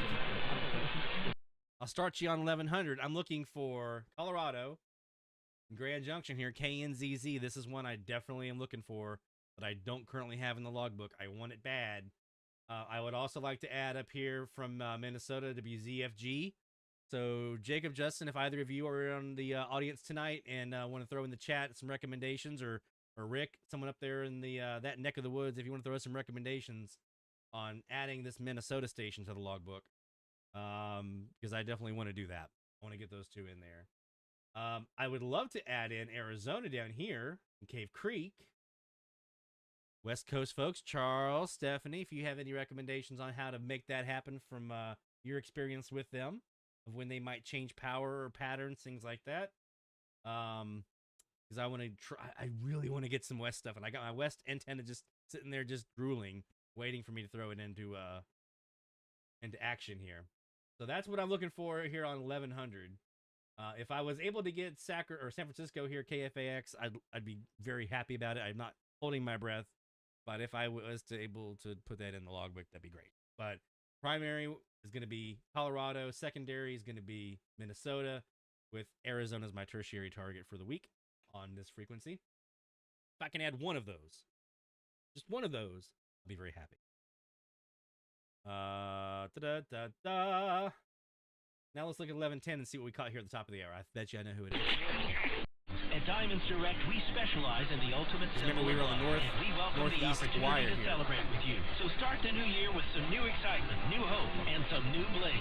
Diamonds Direct, official jeweler of the Carolina Panthers and the Charlotte Knights, and proud to call the Queen City home. Diamonds Direct, your love, our passion. WBT Charlotte, WBT-FM Chester, WLNK-HD2 Charlotte. News Talk 1110, 99.3, WBT. Sean, go. I know he put it up on Twitter. Yusef did. So you pull up Prague on Twitter. I think he had a link on there. It was a beta release. So it's not one of the official releases yet. It's a new beta. This is a Fox News alert. More targeted strikes. Timely Silicera. The U.S. has launched a second round of airstrikes against Houthi targets in Yemen. Yesterday's strikes led by the U.S. and U.K. hit targets in nearly 30 locations. Pentagon spokesman General Pat Miner said earlier today it's in response. What am I looking for this week? My north wire to fill in some of these gaps right here in this sunset sunrise prime zone right here between Nebraska and Charlotte. That's what I'm looking for this week. North wire coming through for me, I hope, on 1110 this week. That's what I'm looking for. On-back rebels attacks on commercial ships in the Red Sea. Certainly our goal here is to restore security and stability in this vital international waterway that 10 to 15% of global commerce transits. So that's what we're going to continue to remain focused on. The Houthis have said the strike. So that's 1110. Let me go back to live on 1110 and see what they have based on cost. Consumer cellular single line 5 gigabyte data plan with unlimited talk and text compared to lowest cost single line postpaid unlimited talk, text, and data plan offered by T-Mobile and Verizon May 2023. Start your year off stress-free and sell your. It's not live. Por lo menos en el papel tratan de mandar un mensaje de que van a luchar por algo más. No, that's Mexico. O sea, Chivas diciendo que con Cowell y la llegada inminente de Javier Hernández. Looking south, let me go back to 1100 here. Looking south for our friends who like to do the Latin American stuff. I have heard Caracol out of Barranquilla. Here on 1100 before, 15 kilowatts right on the coast, so it's definitely doable. XETGO out of Mexico is a possibility. 5 kilowatts, so not super strong, but if you've got a good look down to the southwest Mexico, that could be a possibility. I have not heard, I don't think those are very strong. Not heard anything out of Cuba or DR here. Really, it was just the Caracol here on 1100. I think I remember somebody saying the Panamanian was a possibility for some folks. Like they had heard this Panamanian 5 kilowatt station. So I might try them out on the South Wire this week. That's 152 degrees. That's about 40 degrees off of my South Wire, quote unquote. It's just what, 25 off the Southeast. So I might try a mixture of both, maybe phasing a little bit between the two of them, or just try each one and see if I can get anything off of it. So definitely gonna be looking Southeast this week. On 1110 down in Latin America, what do we have? XERED out of Mexico City is a big one, 50 kilowatt. They're probably the most common. That's what we were hearing a second ago. You do have a Puerto Rican here at 2.5K. I would imagine it doesn't get out super great in the US, but it's probably a possibility for some of you. Radio Angulo out of Cuba, 10 kilowatts. That's probably a possibility for quite a few folks. If I remember correctly, from what I remember from Charleston, I think they have got dirty audio, as most Cubans do. So most Cuban radio stations, let me clarify my intent there. Most Cuban radio stations do have dirty audio, so that could be a possibility. Low on 1100. Heard them from here, 10 kilowatts out of Cali, Colombia. That's a possibility. And I want to think this 10K RCN outlet was another one that was a possibility for some folks that I was remember seeing. So a couple of options there. Now let's go to 1120. You know, the big one for just about every one of us, except for maybe some of our upper West Coast folks who are going to be getting KPNW out of Oregon. The rest of us are probably dealing with KMOX. I'm going to be looking for KCRN. I'm also, again, looking for Colorado here. KCRN, I'm looking at you this week. I would love to add DC, but even when I was in Charleston, I never heard DC on 1120, so I'm not holding my breath. I remember this one from last year. Barry heard this one when I gave the tip, and would love to see some folks be able to add this one in. I check this one regularly, and I have not heard them from Mandeville, but I know they're still there. Radio Once in Hatillo, Puerto Rico, WMSW. When KMOX clears the way out, Puerto Rico is there underneath sometimes, especially if you can look and get a good Latin night, or maybe look down southeast. This is one that's doable. I think it was Barry last year heard them when we did 1120 on our challenge last time. So 1120, look for Puerto Rico here. They are definitely doable. Heard this one, Tropicana, on New Year's Eve when I was looking for Puerto Rico. Heard Tropicana down here in Bucaramanga. Hope I'm saying that right. In Colombia, their 15K station. I think there were some people who were hearing it that night on New Year's Eve as well. So that's a possibility. We have a couple of stations in Mexico, but nothing super strong. Would love to add Oregon, and maybe Barry, you might try Oregon this week since you're on a nice hot streak here out west. Looking out that way for Eugene, KPNW, but otherwise, like I said, most of us are going to be dealing with KMOX. Sunset Sunrise, though, I'm going to be looking out here for Colorado as well. Let me go back to our top of the hour time frame that we just had here and see who we got. Any bets? I appreciate that. We'll take it up. It's so good to see you, Christy, and I can't wait to watch your teams play this spring. Good stuff. Thank you again for having me. Appreciate it. My pal, Christy Canoyer, the head coach at St. Louis University. Come out and watch some great softball this year here at the Jewel of Midtown, St. Louis U. We'll take a break. We'll come back with more in our halftime stats as the Billikens lead Dayton 43-27. This is Billiken basketball from Learfield. KMOX, KECK, HD2 St. Louis. The voice of the Billiken, KMOX. Always live on the free Odyssey app. So there you go. There was KMOX. Let's go back and now see who we got live from Hit a Northwest. couple of threes to get it It's in KMOX. deep, and an easy layup for Mariah Perez, the grad student. 6'3" out of Newark, getting some business done here in the If I was pointing south, though, I could probably pull in some Latin. St. Louis. Let's look at 11:30 now. For me, that's going to be one station and one station pretty much alone. KWKH. I've got 3 stations here on 11:30. One of them is KWKH. We do have a station here in Gulfport and then Gainesville. Whenever I do get rid of KWKH, it's always the LBA Gainesville, Georgia, that comes in. It gets me excited for a second. It's a Latin station, and I'm like, oh no, it's Gainesville. So that's what I've got. So who am I looking for here? I would love to add Minnesota. Why do I not have Minnesota yet? Well, I'll tell you why. It's because KWKH. So I'd love to add Minnesota. I'd love to add WISN Milwaukee, but even when I was in Brasstown, that was a tough one. But I did hear them one time, Milwaukee. Maybe I can get them on a sunset sunrise on the new wire. We'll see. I'm not holding my breath, but maybe we can make that work. Because I imagine as soon as I get rid of KWKH, Gainesville's going to come back in because they always do. And it's that La Mejor, and it just cuts right through me because I'm like, teasing me with a Latin, and it's not even something I need. I've never heard WDFN here in Detroit, so I'm not anticipating that changing this week, but I would absolutely gladly welcome that if it was a possibility. Out west, there's not a whole lot. Maybe some Vancouver if we were all super lucky here where we are. West Coast folks, that's probably who you're going to be looking at. Maybe some of the stuff down here in Arizona. Nope, maybe not. California. Maybe not. What do you guys hear out west? Is it KMOX?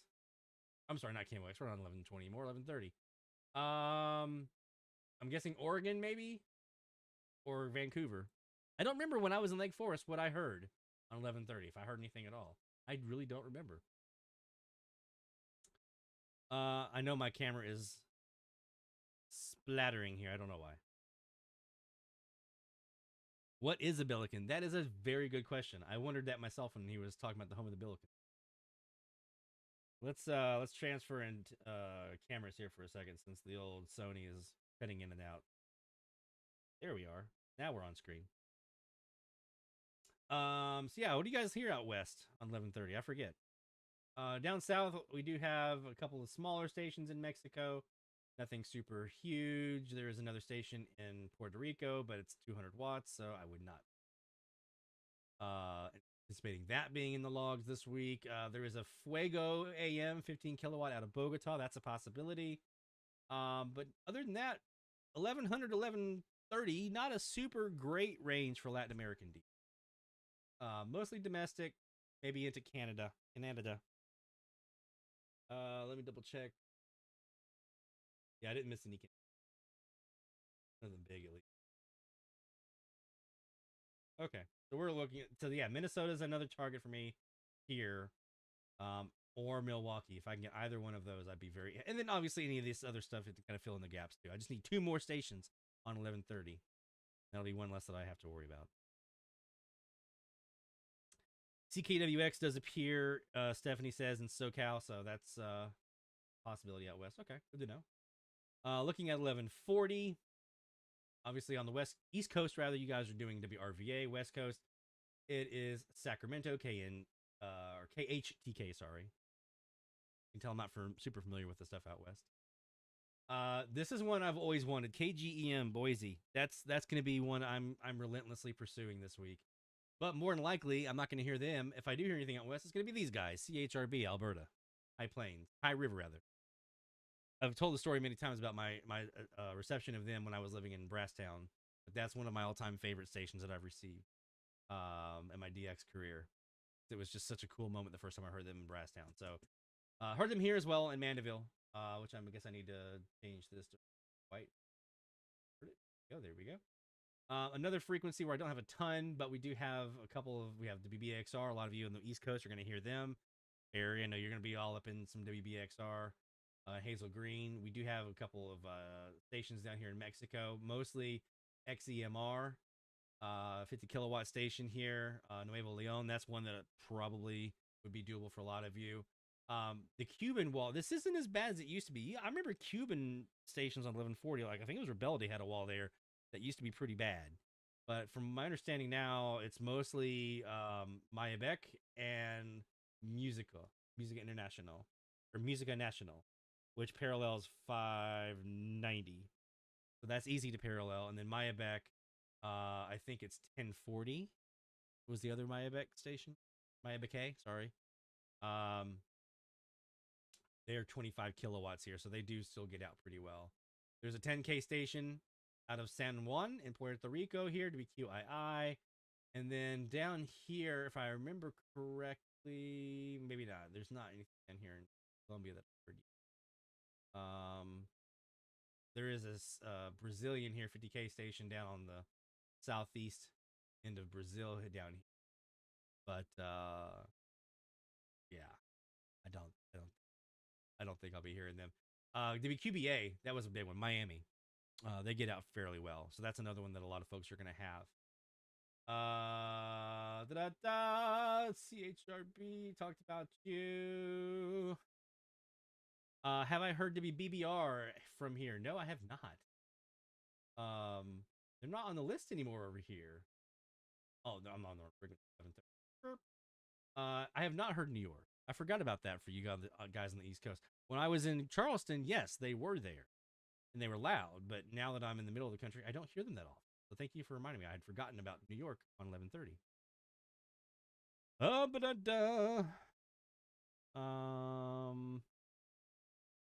John in Delaware says to get CBI in Sydney, Nova Scotia while you can 1140 here in the Cognac. That's one I had never heard when I was in Charleston. Would love to have done that. KXRB. Isn't that what the call sign was for Sacramento 1140? Because KXRB, right? Did they recently change? Is that wrong?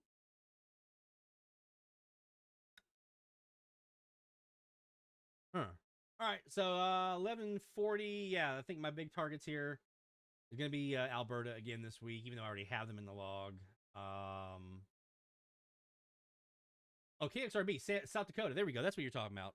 That's what you're talking about, Stephanie. My bad. Yes, KXRB, 10 kilowatt South Dakota. Yeah, that would be nice to add them in there. So maybe we can try that out this week, Stephanie. We can make that a target for both of us. This is my big one though. KGEM, Idaho. That's my golden goose for the entire week. If I only hear them this week, it will have been a successful week. That would have been a hugely successful week for me. If that's all I get is KGEM. Anything I get, you know my philosophy. If I get one new station in the logbook, I'm happy.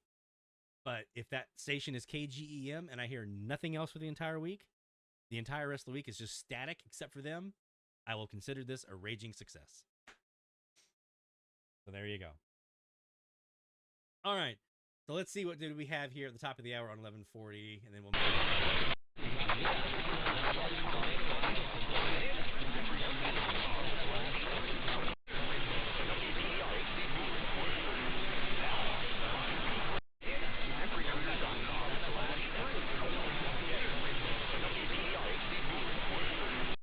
That was RVA, right? That was RVA. All right, now let's go live.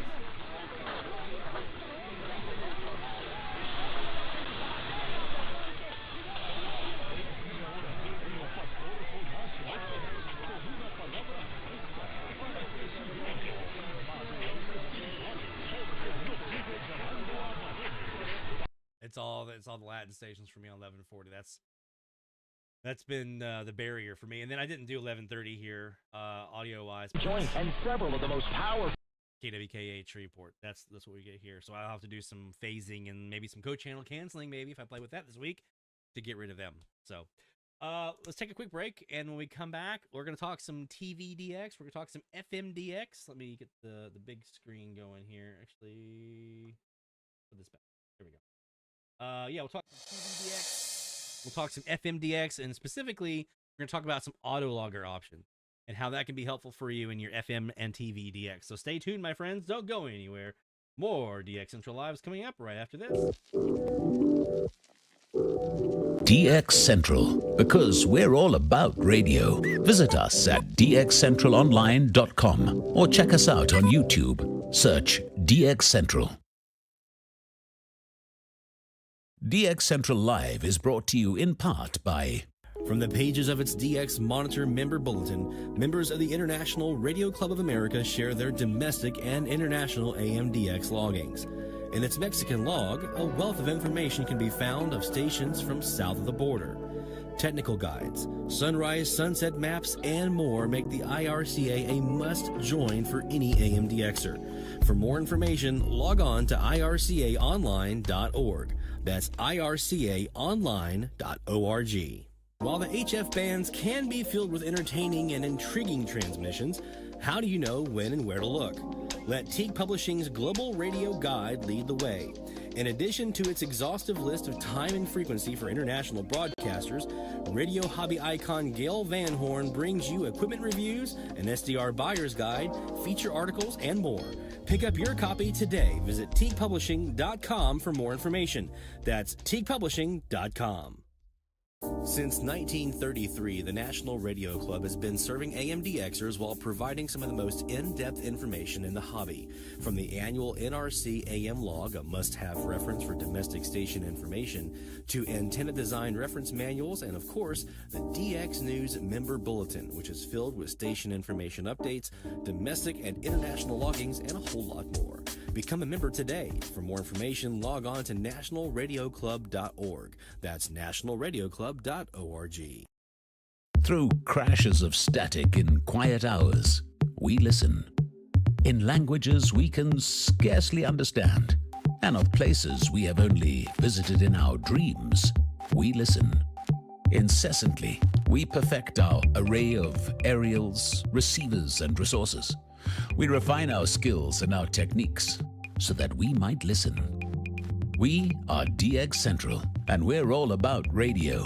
Visit us at dxcentralonline.com or check us out on YouTube. Search DX Central. Keep up with DX Central. Follow us on Twitter at DX Central.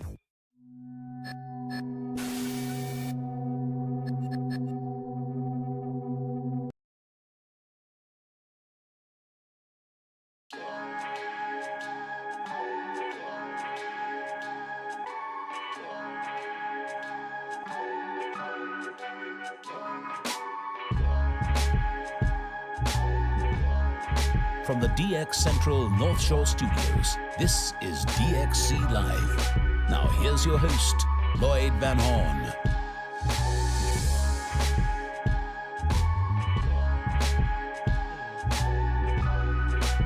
Let me try this. See if I can get this camera to quit doing that. Flashy, flashy, flashy. It's DX Central Live from the North Shore Studios here in Mandeville, Louisiana. Good evening, my friends, and welcome to another week of DX. It's been a great one here. Last week we were at 900, 940. We're now starting our new frequency of the week, 1100, 1140. Go to dxchallenges.com. If you have not yet done so, make sure you are registered so you can submit your loggings. And the new form is up there for week 3 on the Medium Wave Frequency Challenge page. So definitely check that out. Before we get into our AM, or rather our FM TV DX discussion, video is pixelated. What? That's weird. Couldn't tell you, man. Everything connection-wise says it's good.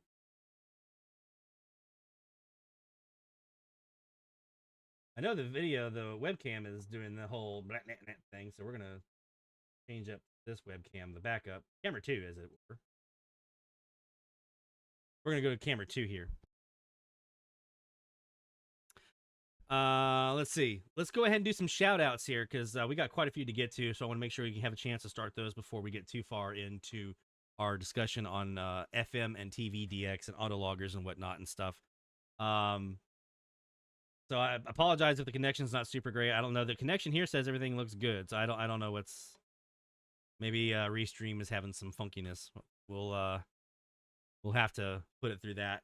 Let's get started though here on our shout out. So again, don't forget you can submit through the shout out form, which I'll pop in here into the chat. So if you have a new station that you've logged in the last week, new country, new state, new Mexican state, new Canadian province, new station from Louisiana, all those things that we like to talk about, new milestones, or heck, just something cool that happened to you this week in the world of FM or AM DX, then drop those into the shout out form and we'll get you in here before the show's out. We're going to start with our friend John in Delaware. What did John do this week? Well, John did something cool stuff. Let me pull it up here. It's easier for me to read away. Actually, it's this one. That's bad. Okay, 9 new logs, including KVSH in Valentine. Very, very awesome. And 1140 CBI in Sydney, Nova Scotia, and BBC on 909 kilohertz. So let's start with the new log stuff, which would be CBI and BBC. I think, didn't you say you already had in UK on AM, John? I think you did. So BBC would just be a new log, and Sydney is a new log because you already had several Nova Scotia stations. I do remember that. So start with those new logs for John. Good job, my friend.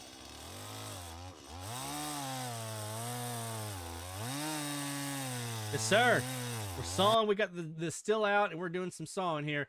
Also, though, KVSH in Valentine was a new state for John, so you get the fireworks, my friend.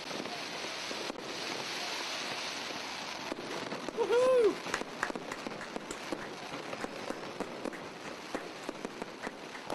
New state for John, Nebraska, and that is state number 38 from the state of Delaware. Good job, my friend.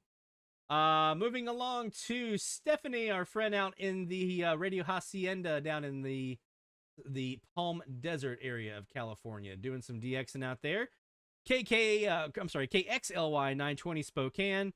Got that one in there. So got a new log for Stephanie this week.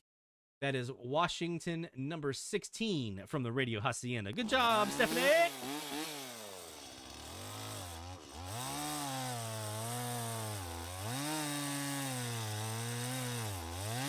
Absolutely. Woohoo. Love seeing what you guys are hearing. All right, Dennis came in from Virginia. Since the end of last season, when logged the first Colombian, since logged 7 Colombians. Nueva Radio Ya from Nicaragua. Also added Bahamas on 1540 and 810. Dominican Republic. Some New Mexican stations. Some Puerto Ricans.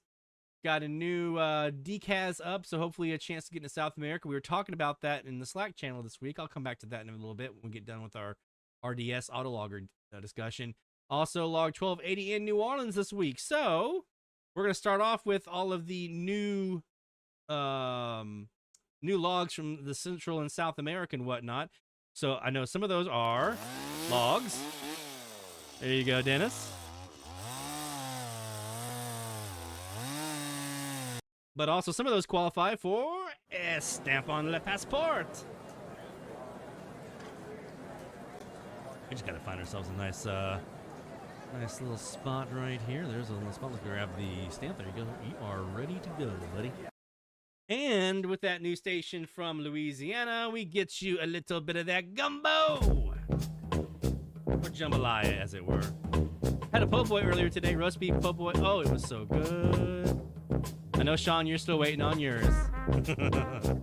If I could ship you a po' boy and it'd be good, I would do it. This is always a special one for me.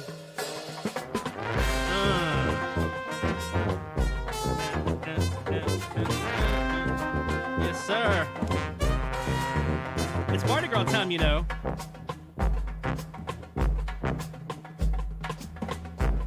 So we gotta celebrate Louisiana style. Congratulations, my friend, and all the stuff you've been hearing Latin American. Watch out. The Latin stuff is a big, big addictive thing. You're going to get in there and not want to let it go. We got a couple more, and then we're going to take put a pause on the shout-outs and come back to them a little bit later on. How about Sean? We're about to get some more gumbo here. Sean in Illinois, our friend KX9K. I'm sorry, KX9X. I'll get that out in a second. 18 new logs for the challenge this week. 31 stations total. The furthest was XEQ940 Lacu at 1,568 miles. My goodness. Lowest power station to be PTL Canton, my old stomping grounds in Canton, Haywood County, North Carolina. 500 watts, 434 miles. And under WCPC, earned his po' boy stripe. So first, before we get you your jambalaya, my friend, let's get you those new logs. Yes, sir. Yeah, Mama's gonna make it some gumbo.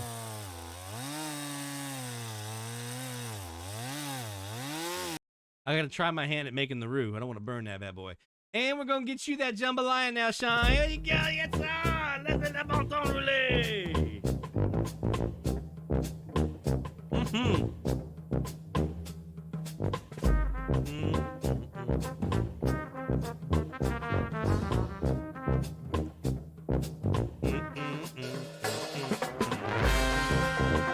Yes, sir. Does that look good?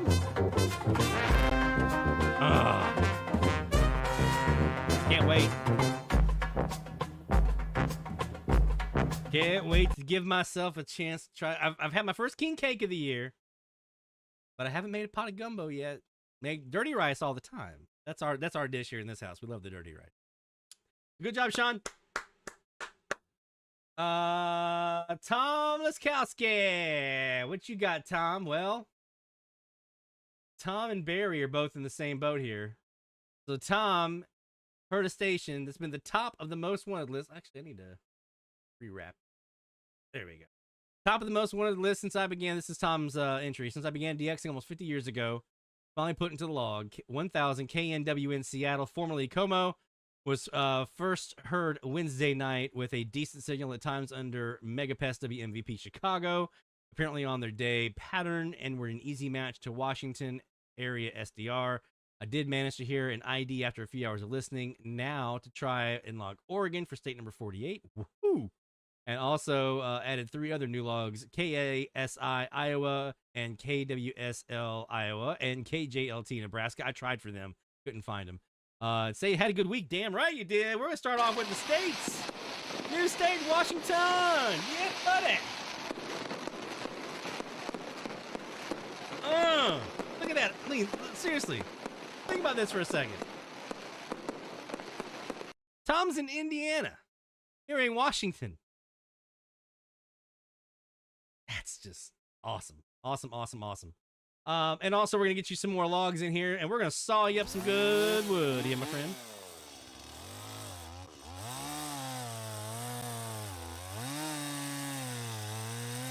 Woo. All right, we got 2 more, and then we're going to take a break for the calls here for us to talk about some RDS Autologger stuff. You still have time to get more shout-outs in through the submission form a little further up in the chat. 12 new logs for David Pete in Old Town, Maine. 12 new logs. The challenge, 8 of them on 940, including WCPC, only the 2nd Mississippi station, and 2nd Delaware station, 900 WJWL. Good job, my friend. Maine to Mississippi, that ain't nothing to sneeze at, man. That's a long haul.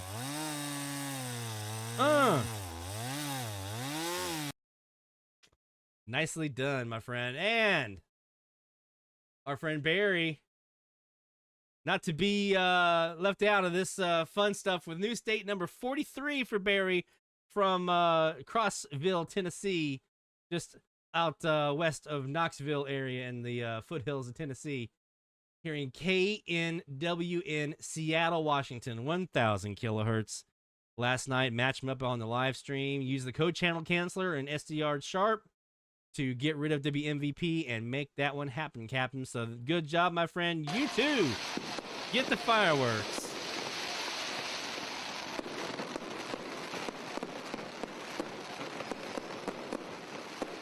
Woo. Yes, sir. All right, I'm going to go up here and get that link real quick and see if I can put it on here.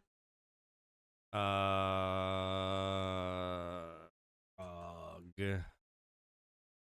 I'm going to grab that link from him real quick, Sean, and I'll put it in the chat here. Latest release candidate. I'm going to...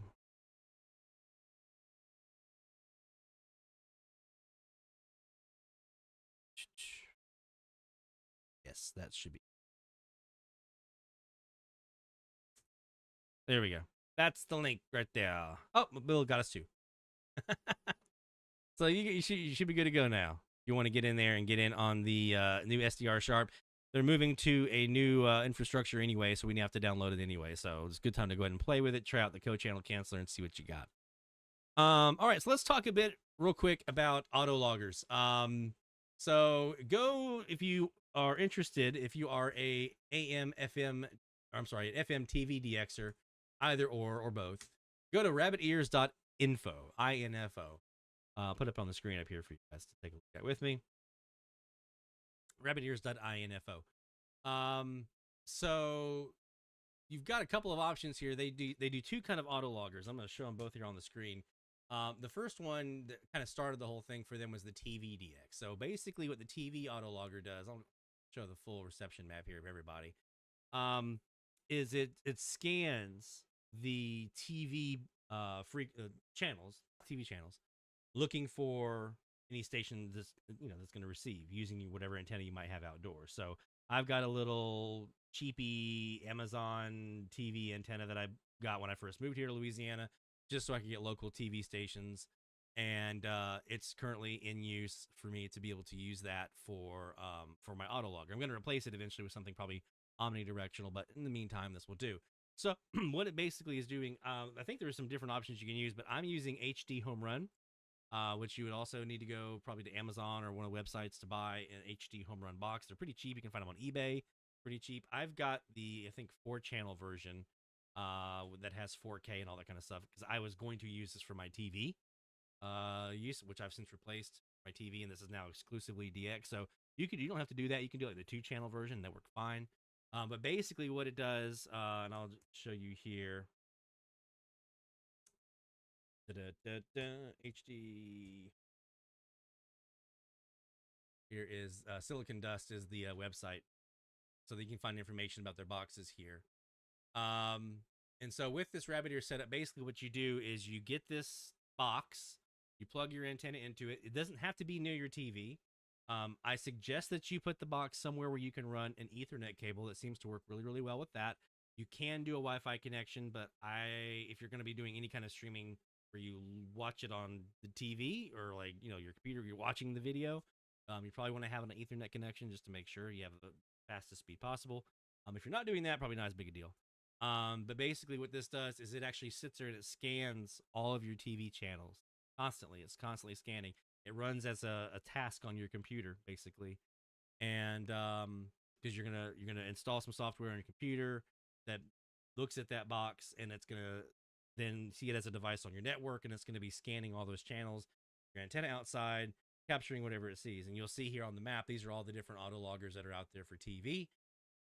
I am here now. Right now, conditions aren't super great, but I want to show you something. Look at this. This is everything that I've logged in the lifetime that I've had this box, which is not quite a year. I mean, I got it probably in May. I want to say it was May when I got my HD Home Run box. You see, I heard some TV down into Southwest Texas, down around the Mexican border, into Houston, up into Dallas area, into Mississippi, over and towards Florida, up in Monroe area in Louisiana. So with I'll say it, a crappy antenna. This is not a super great antenna. You can see what I've been able to do thanks to Tropo and things like that. There are other folks out there that hear some significant stuff. Can't think of anybody off the top of my head here. Let me just go to someone that I think.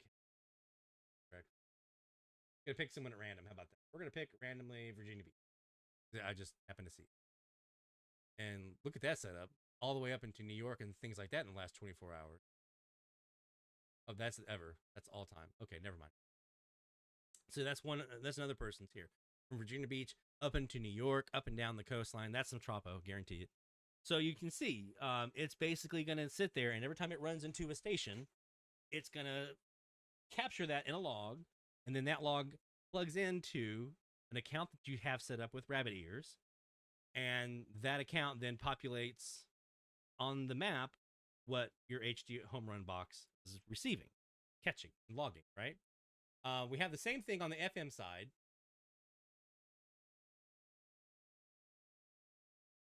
So this is my FM auto logger. Spoiled the fun there. Surprise. So this is in the last 24 hours. Now I do have this little guy right here, which I'm pretty sure is a meteor scatter capture out of Meridian, Texas, at 462 miles. Okay. That's the only one that I captured. Otherwise, all the stuff right here that you see, these little ones here, that's kind of the common stuff that I usually get. Right now, I've got mine set up to not scan the local channels because I'm just looking for meteor scatter and any kind of out of the ordinary stuff because it's deadband. During e-skip season, though, I will probably have it scan the local channels just to make sure if there's any of those times when it e-skip comes in over my local stations. I want to make sure I'm looking at those. This is what I've heard all time on this RDS autologger. As you can see, e-skip openings have been kind here, and every one of these, I want to make sure I'm emphasizing, every one of these that you see on this map are a station received here in Mandeville that I didn't have to do anything to put it in the logbook. I didn't have to do anything to receive it. I wasn't tuning it in. I might have been asleep. I might have been out of the shack. I might have been working my day job. I might have been DXing somewhere else on FM during the opening, but the autologger's always running. So what am I using? Where'd it go? I'm using my AirSpy HF Plus Discovery, a copy of SDR Sharp, which you see right here behind me. This is my autologger right here, okay, on this screen. I'm going to pull it right here. That's my autologger that you see on screen. So there are two things that make this work. One, you have a plug-in for SDR Sharp that actually scans the FM band. And so you basically, you set the frequency range you want to scan. In this case, I'm scanning 88.1 to 107.9, right? You tell it how long you want it to stop on each frequency. I think mine set at 7 seconds, which I think is the default. And then you also say, like in this case, I'm saying do every 200 kilohertz. I'm telling it to skip my locals right now. But basically, it's going to every single frequency, and it's looking for an RDSD code. And it captures whatever RDSD code it gets from that FM station. The other side of this is that you also have, with Rabbit Ears, an account that you set up that then looks for that file where those auto-logged RDS codes are stored. It looks at that file, and every time a new one is added, it then sends that up through a task on your computer. It sends that up to Rabbit Ears, and Rabbit Ears actually compares that to the WTFDA database, so the Worldwide TV FMDX Association database. And if it finds on 89.3, you captured 39 BC as your RDS code. If it finds 39 BC on 89.3, then it logs it. And it says, you know, this is whatever that 39 BC is. Let's say it's Nebraska. It's going to put that Nebraska station on your map. So that's how that populates. So again, you don't have to do anything. As a matter of fact, if I go here to my FM logbook, I actually set up a table here so I can track and see just how many stations have been logged here solely from the autologger. Having put into my logbook. They weren't put there by any other means. They were put in there by my autologger, which means autologger captured them. I didn't have them already in the logbook, so I was able to log that station and add them to my logbook because of the autologger. Right now it's at 86, about to be 87 when I add that Texas station. The meteor scatter hit. So 87 stations that I've logged since I put this up in May. I want to say it was May. 87 stations that I've put into my logbook that I would have never gotten otherwise. A lot of them are when I was asleep. We get these really great Tropo openings sometimes late night, early morning here in the Gulf Coast. I'm probably asleep for most of that. Autologger's got my back. If the e-skip opening comes and I'm doing my day job stuff, or I'm out and about and running errands, or when I was in Vegas on vacation last year, autologger had my back. So you want an omnidirectional antenna up in the air as high as you can get it, so you can get the Tropo, especially, and you know, e-skip that comes in. You want to as omnidirectional as possible. I've got a dipole sitting at 21 feet, fairly non-directional, and you want to get that sucker up as high as you possibly can, and then you want to have your AirSpy HF Plus Discovery as your best bet. You can do it in SDR Console. It's harder to do in console, I think, because you have to do some virtual serial ports and all this other kind of stuff. And I played with it, and I was like, and I just abandoned that and went to the SDR Sharp because it was a plugin I could download, and it was super easy. So in either of these, you have to set up an account with Rabbit Ears for the TV or the FM autologgers. You have to set up an account with them. They'll hook you up. If you have any questions about how to do this, Les Rayburn is your guy. I don't want to put him on the spot here, but Les Rayburn has turned all of us who are using the autologger now, pretty much, we're all getting there because Les kind of showed us the path. So I definitely recommend he is your best go-to guy. You can reach out to me as well. I've got the email saved in my email somewhere. I can find it with the instructions on what to do. So you can email me, dxcentrallive@gmail.com. Send me an email, say, hey, Lloyd, I really want to get on this RDS stuff. I'll find my instructions and email it to you so you can get going. dxcentrallive@gmail.com. I'm more than happy to help out. But if you are into FMDX, the autologger is, I consider it a must. If you are into TVDX, I consider the TVDX autologger a must, because all those TV stations you saw on that map, including those ones down there close to Mexico, I wasn't sitting at a TV. I'm doing the old school knob turning. I wasn't sitting at a TV changing channels to do that. It was doing that while I was doing FMDX or whatever I might be doing, right? I didn't have to be at the TV to get those stations. So it's a phenomenal way. Use the technology that's there for you to maximize your DX options, right? In a ham radio, we've got FT8. Some people love it, some people don't. I'm a lover of FT8 because it helps me get more stations in my logbook. I don't care what the technology is. If it helps me get more stuff in my logbook, I'm on it. And autologger falls into that category. Some people may not like it because they don't have, the tactile ability to sit there and do the DX directly. But I'll tell you what, first time you got an opening that happens and you're not sitting at your shack radio or SDR or whatever it is to capture that stuff from that opening, but your autologger got it for you, probably going to change your mind. Probably going to be like, you know what, this is actually... So, big believer in the autologger stuff. So again, if you want more information about that, I'm more than happy to help out, provide that for you. Just email me, dxcentrallive@gmail.com, and I'll shoot you the instructions. All right, we're going to take a quick break. Well, not too long, because we got top of the hour coming up here in just a little bit. So we want to make sure we take a quick break. We're going to come back. We're going to hit that top of the hour on our new frequency range, 1100, 1140. The new form is live, so you can go start putting submissions in right now for week 3, 1100 to 1140, and that's everything in between, including the 9K splits. So we're going to do another top of the hour DX session there. We're going to, after that, do some more shout outs, and then we'll wrap up for the evening. So don't go anywhere, my friends. More DX Central Live coming up right after this. DX Central, because we're all about radio. Visit us at dxcentralonline.com or check us out on YouTube. Search DX Central. DX Central Live is brought to you in part by... From the pages of its DX Monitor member bulletin, members of the International Radio Club of America share their domestic and international AM/DX loggings. In its Mexican log, a wealth of information can be found of stations from south of the border. Technical guides, sunrise, sunset maps, and more make the IRCA a must-join for any AM/DXer. For more information, log on to ircaonline.org. That's ircaonline.org. While the HF bands can be filled with entertaining and intriguing transmissions, how do you know when and where to look? Let Teague Publishing's Global Radio Guide lead the way. In addition to its exhaustive list of time and frequency for international broadcasters, radio hobby icon Gail Van Horn brings you equipment reviews, an SDR buyer's guide, feature articles, and more. Pick up your copy today. Visit teaguepublishing.com for more information. That's teaguepublishing.com. Since 1933, the National Radio Club has been serving AM/DXers while providing some of the most in-depth information in the hobby. From the annual NRC AM log, a must-have reference for domestic station information, to antenna design reference manuals, and of course, the DX News member bulletin, which is filled with station information updates, domestic and international loggings, and a whole lot more. Become a member today. For more information, log on to nationalradioclub.org. That's nationalradioclub.org. Through crashes of static in quiet hours, we listen. In languages we can scarcely understand, and of places we have only visited in our dreams, we listen. Incessantly, we perfect our array of aerials, receivers, and resources.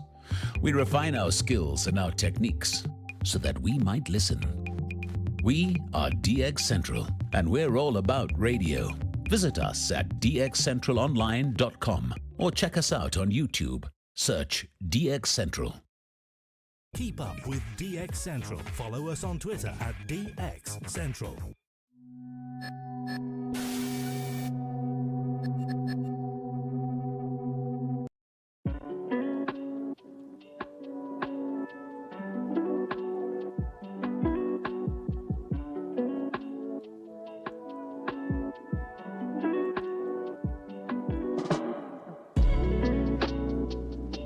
From the DX Central North Shore Studios, this is DXC Live.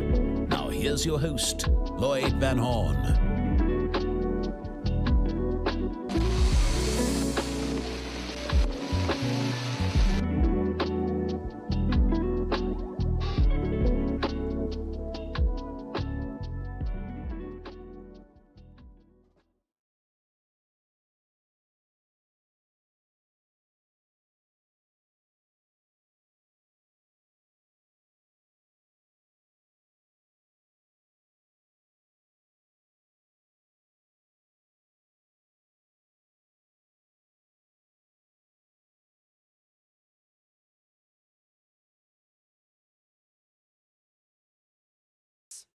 Audio? What? You couldn't read my lips? Come on, guys. So I was just saying, we've been talking AM-DX, we've been talking FM-DX, TV-DX. This season, we're going to get into weather DX as well. We're going to be getting into some AIS, the ADSB that I just showed you here behind me. We're going to be getting into all of that this season because we're all about radio here. We may even dabble our toes in some shortwave stuff, maybe some tropical band stuff. I don't know. We'll see. Maybe might try our hand at it. I don't know. It's fun to try some new things and try some different stuff that maybe can help you learn some skills that you apply to your other stuff. And we may even dabble our toes in some ham radio stuff. I don't know. Maybe do it as a separate session instead of during our Friday nights. I don't know. We'll see. We like radio. We like DX here. We like hearing stuff through an antenna that we put up into the air, and we receive that at our house or our apartment or whatever, and we bring it into our radio or our portable or our SDR or whatever it is, and we know how to interpret what the atmosphere, the ionosphere is giving us, and we're able to use that information to help us get a chance to hear more stuff. That's what we do here at DX Central. We focus on AM and FM because that's, to me, that's the fundamental. You can do those two, you can do anything. But we also like to do this other.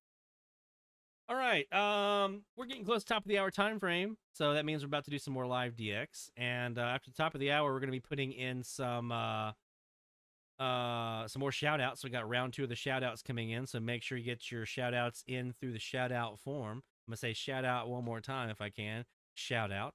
So we're going to put the form link here into the chat. So there's your form link. So if you have some shout outs, new states, new countries, new logs, new Mexican states, new Canadian provinces, we haven't had a chance to fire off the moose yet. We got close.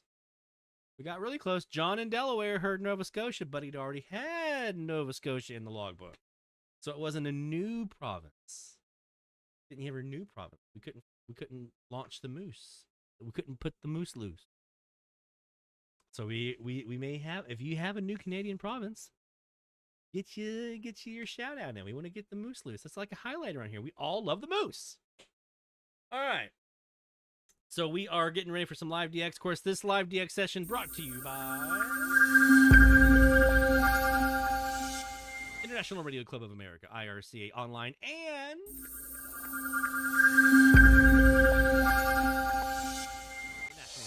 nationalradioclub.org. IRCAonline.org and National Radio Club. Those are your two websites to go to for membership into the clubs. Please support the clubs. They support us.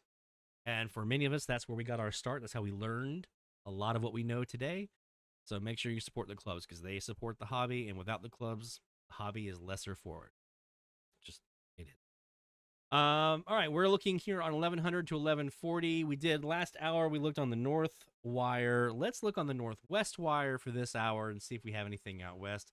I might start us off here on 1140 and see if there's a possibility I can get Idaho in the logbook. I doubt it very seriously, but we're going to give it a shot. That's going to be a big focus for me this week is 1140 KGEM, and they're 10 kilowatts in Idaho. I doubt seriously I'm going to hear them, but we're going to give it a shot. So let's give them a shot. Let's see what's on 1140 for our first look here before we get to the top of the hour. If you hear La Mejor, Sean, that would be Gainesville.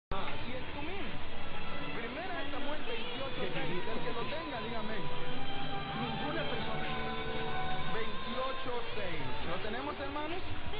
Dice aquí, escucha el urín y el tumino. Oiga, cómo va avanzando. Tiene que dar un tiempo y consultar. Charles says prop band sounds cool. Una persona está en el hospital y luego llevan al pastor y, a ver, hermano, agárrame la mano.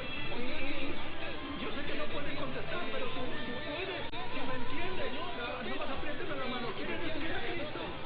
Gloria a Dios, me apretó la mano. I don't think that's Idaho.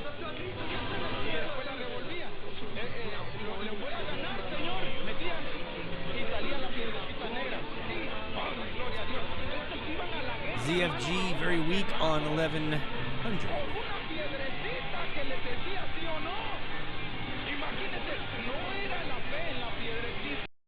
I don't remember the last time I heard XEMR, but I bet you they're in the mix right now. I'll check on my Southwest wire here this week.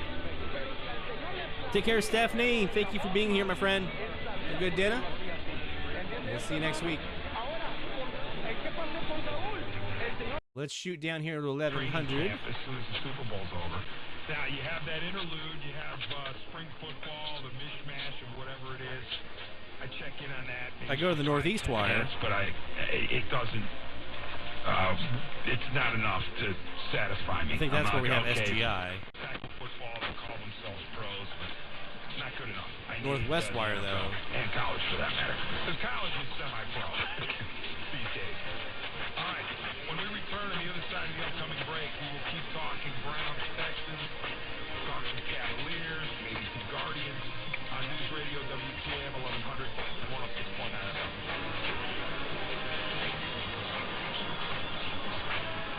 That's about it. Not what I thought. In a year, 2024, in a day, 24 hours. Right now. Now is the time. Undiscovered 24/7. Round the clock in 2024. Year round. I can dip him down a little bit. It's about that time, isn't it? Bill's already fired the siren for me.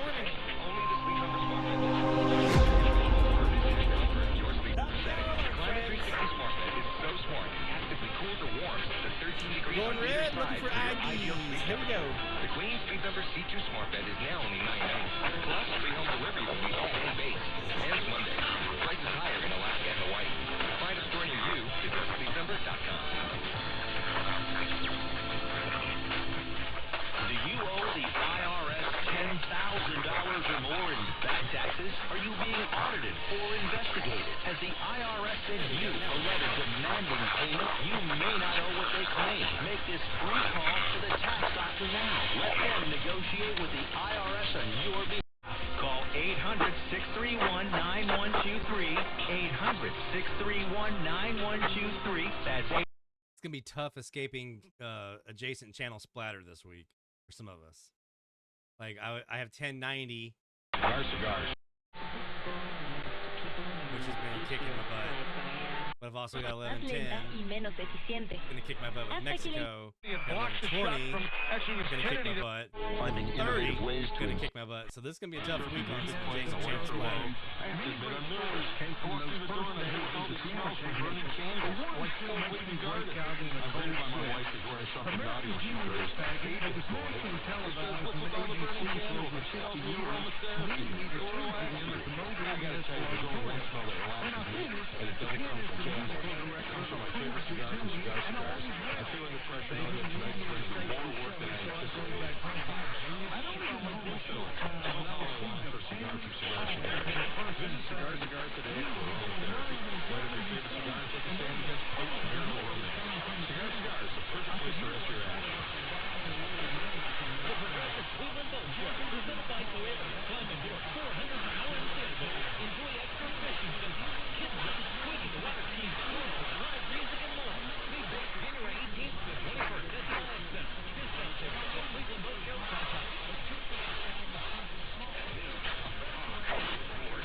Throw that in the shout-out form, Carl. We'll get you in here, man.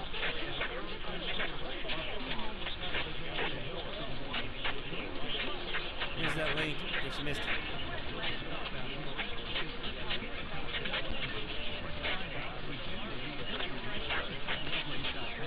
Oh, I got you. Okay, you're already on there. I got you. Never mind. I got you on there, bud.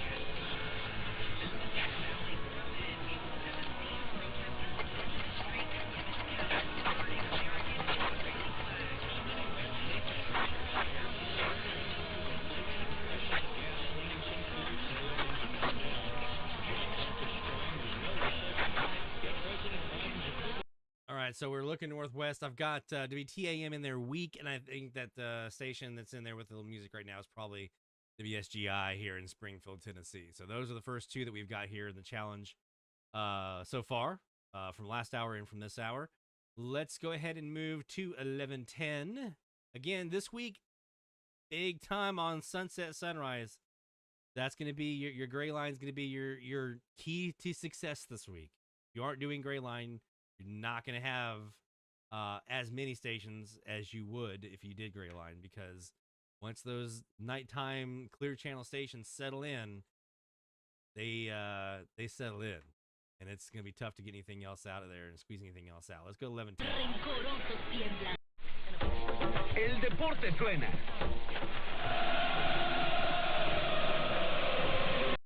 If I had to guess, this is KVTT in Dallas.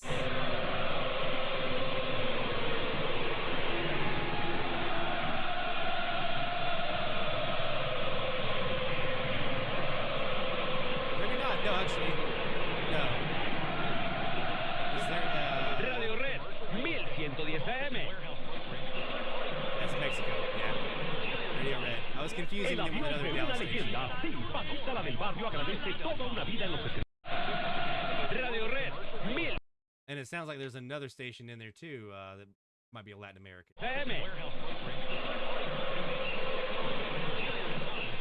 El avión de una leyenda, Paquita la del barrio agradece toda una vida en los escenarios, acompañada de la sonora santanera de Carlos Colorado con María Fernanda. Sí, de nuevo juntos para celebrar el mes del amor en el Auditorio Nacional. Este domingo 18 de febrero de 2024, 6 de la tarde. Boletos a la venta en taquillas del Auditorio Nacional y Ticketmaster. Precios populares. En los últimos 4 años, emitimos más de 771 recomendaciones gracias a la reducción en los tiempos de atención y sin aumentar el presupuesto, pues realizamos un esfuerzo sin precedentes para evitar desvíos, alcanzando resultados nunca vistos en la historia de la comisión.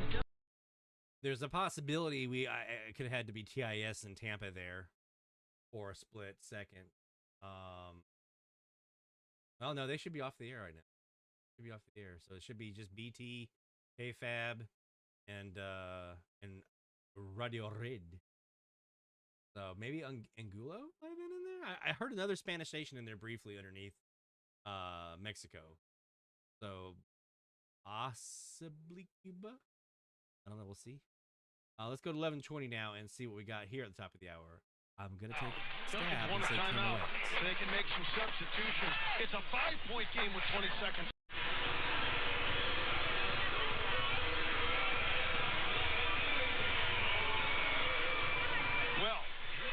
Get it back. They can dribble it out. Tomato, Rick. No, I'm just kidding. But the Dayton defense in the second half, in particular in the third quarter when they made that run to cut into the 19-point lead, continuing in the fourth quarter. There's some underneath there that I could probably explore a little bit and see who might be in there, but that's going to be tough to pull. Let me see if they're still in there right now, though. In the fourth quarter. In the fourth quarter. In the fourth quarter. In the fourth quarter. The Billikens defended, and Wolf at 5'8" wanted to get down to the block and then tried to turn and cut and slipped and fell, and They should. That's catchy. That gets in there. It's a little earworm. KFAB. You know? They should be using that. I don't know why that's just not good marketing sense right there. Missed, but it's a 4-point lead. Don't foul. Do not foul. NBA range and beyond, and the Billikens somehow survive. After leading by 19, end up Bears tattoo that they don't know if we're going to keep the pick or trade it, and Caleb Williams may never want to play for the Bears ever, and I'm going back to college unless you trade the pick, huh? How about that? Put that big L. How about you get a blue and orange L tattoo on the middle of your forehead with Ditka's face right in the middle, right where the crook of the L meets, right in the middle of that right end. I have Spanish station underneath KWKH that I'm going to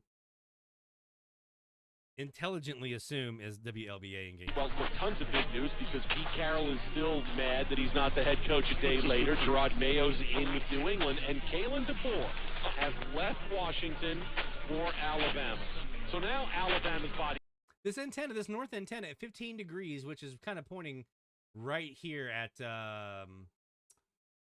central Michigan-ish. So A and B. That's kind of right in the line right here. So Indianapolis, right into Michigan. That's kind of right in the line for me for 15 degrees. It actually hears Georgia really, really well down here. So I'm not surprised at all that I would have WLBA in here right now. Michigan's body count is insane. And hey, Tom. Growing and growing and growing and growing. I got your shout out in for Washington, my brother. You're digging that. Good job. Adding it. I don't know what tomorrow's like at Cleveland Browns quarterback. Is Michigan State going to stop playing football? Yeah, we're not going to play next week.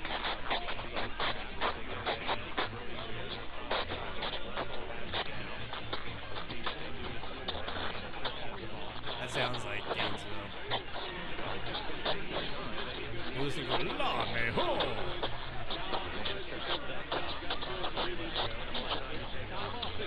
And if you get Austell, Georgia, on 1600, you can parallel with the two of them. And I get both. In the front office, nobody was saying any of that. But yeah, Michigan, wow, on with the body count. You want to talk about recruiting tools for Jim Harbaugh? On with the body count. Look at everything we accomplished by only playing a couple of people. That's them. Started.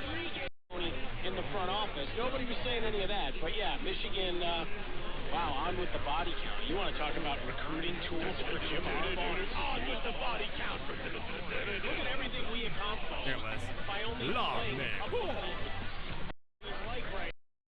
And 11:40. Who we have? Top of the hour.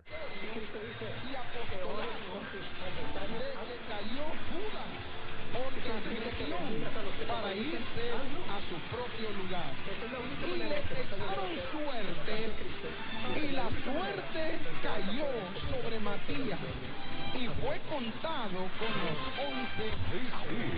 KASA 1140 AM Cleveland, Homeward Dallas. That's who I was confusing on 11:10. Y la suerte cayó sobre Matías y fue contado con los 11. KASA 1140 AM Cleveland, Homeward Dallas. Esta es KHFX 1140 AM Radio Libertad, la que llegó para quedarse.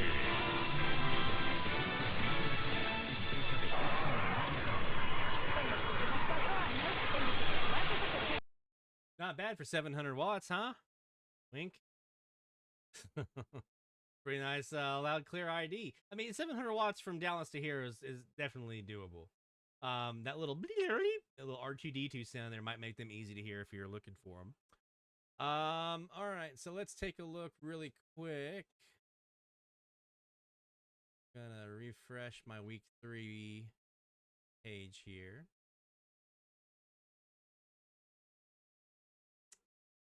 Already have some logs in there. We got 7 already. Sean and Bill up out in front. Sean and Bill already doing it. Actually, does that say 5 each? We're at 10 logs, 5 each. You guys got to start catching up. Go to dxchallenges.com. Make sure you register if you haven't done so already, and that way you can get in and do your submissions for the medium wave frequency challenge. Again, that's dxchallenges with an S SmartSDR.com. And I'm going to log in, and we're going to say I'm not a robot, and we're going to hit submit. And let's double check and make sure the form is populating. Then go to the DX Challenges website, and this guy, and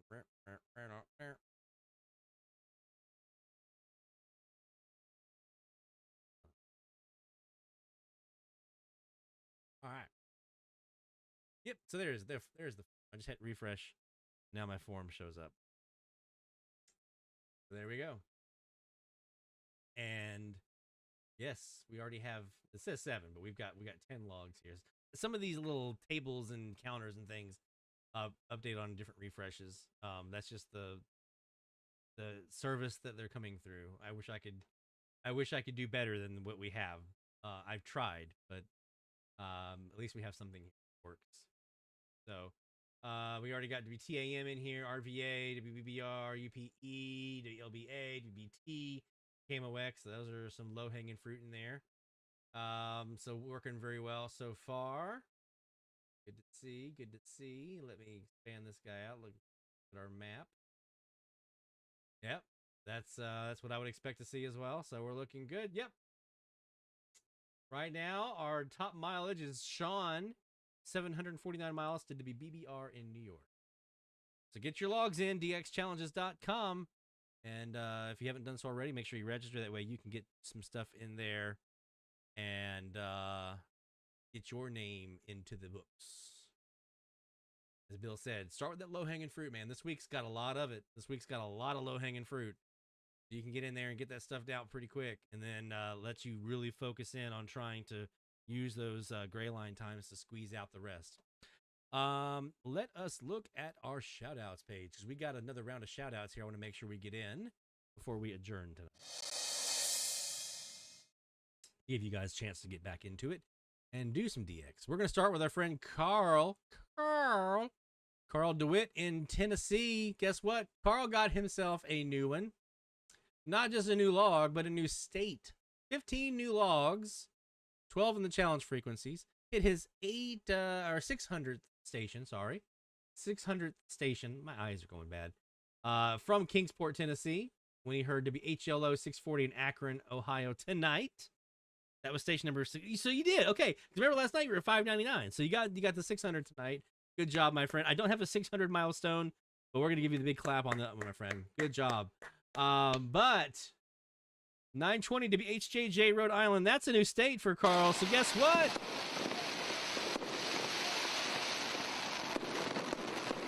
Woohoo! New state for Carl. Rhode Island, too, man. The jealousy knows no bounds. Let's get you that 600 station. I don't have a special 600 video to do, but we can get you that nice log in there. Yes, sir.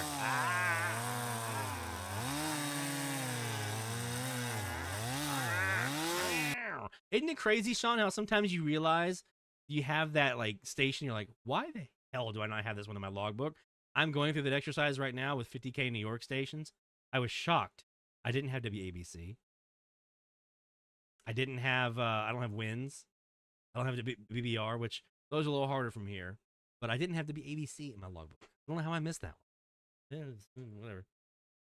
So good job, Carl. Got you new state and a couple new ones in there, including a big milestone hitting number 600 from Tennessee. Good job, my friend. Next up on the list, John Johnson in Arizona with KIXR 1400 Provo, Utah log during the Graveyard Challenge, and a new TIS from Zion National Park Station located at Mount Carmel, Utah. Make sure you go to dxchallenges.com. Make sure you click on the TIS Hard Challenge to get that guy in there, too. We're going to look at the TIS Hard Challenge next week. Because that's just going to be an ongoing thing. We're going to always have that running because that's not one of those things that, like, you know, really ever, I would feel like we need to close out. That's going to be a continuing challenge looking for TIS and HAR station. So got the new one here, new TIS station and new graveyard station for John. Good job, my friend. You get the saw. Careful now. Don't hurt yourself with that thing. Watch out, it'll buck up on you. Speaking of Gainesville, Georgia, Walter Johnson in Albany. Albany. WDUN 550 Gainesville, Georgia, added to the log for Walter. Good job, Walter.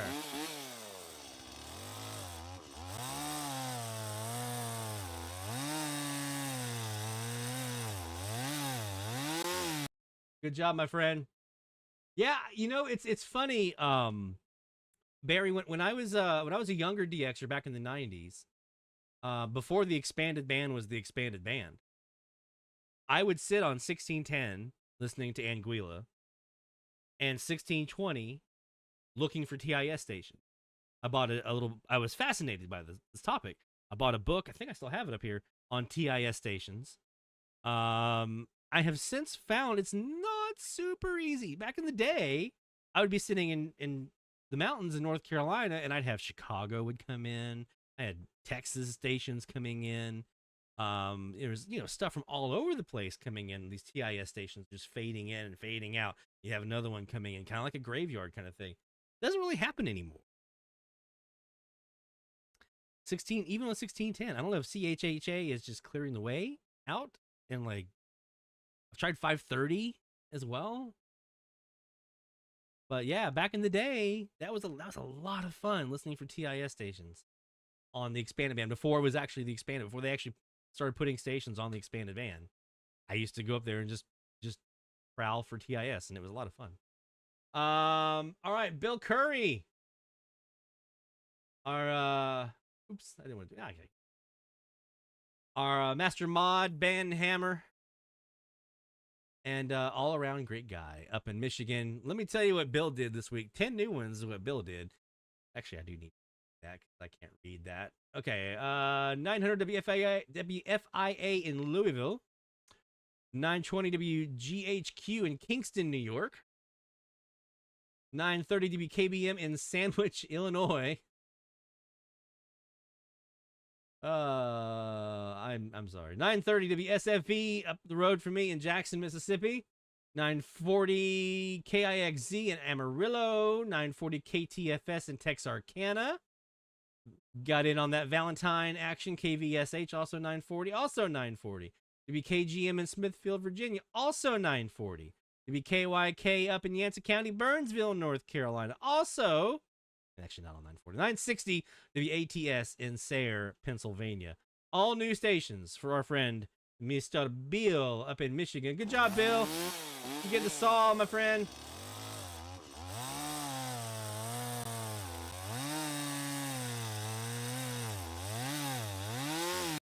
Take care, Sean. Take care, my friend. Thank you for being here. Mesa Mike in Virginia, Fluvanna County. Nothing too exciting, he says, but a few new logs. 910 WOLI, WLTP, WJCW. 920 WKGA, CKNX. 930, not really new, but never had WLLL's call sign in the log before until last week. They never do a legal ID. Hell. And 940 broad WMAC, WCPC, and XEQ. Good job, my friend, Mr. Mesa Mike. Congratulations, my friend, on some new ones in the logbook.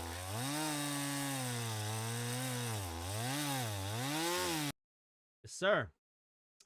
All right, we got Bart in here.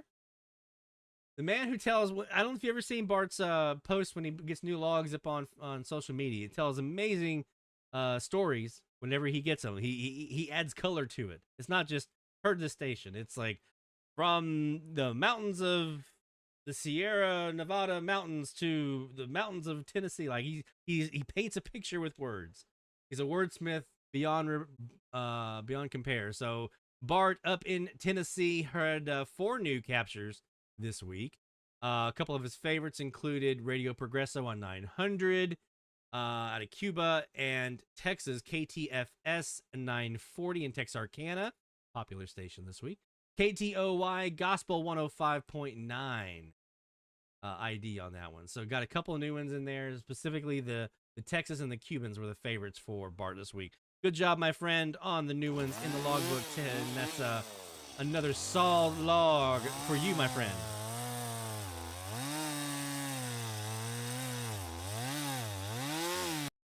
All right. And our final shout out of the week And then I'll do my my accomplishments, my stuff. Actually, I already saw it. January 8th, got 960K ZIM Cape Girardeau. Legal ID into ABC News. So that's a new one from Arkansas to Cape Girardeau, Missouri. Good job, my friend. That's for Keegan. Keegan.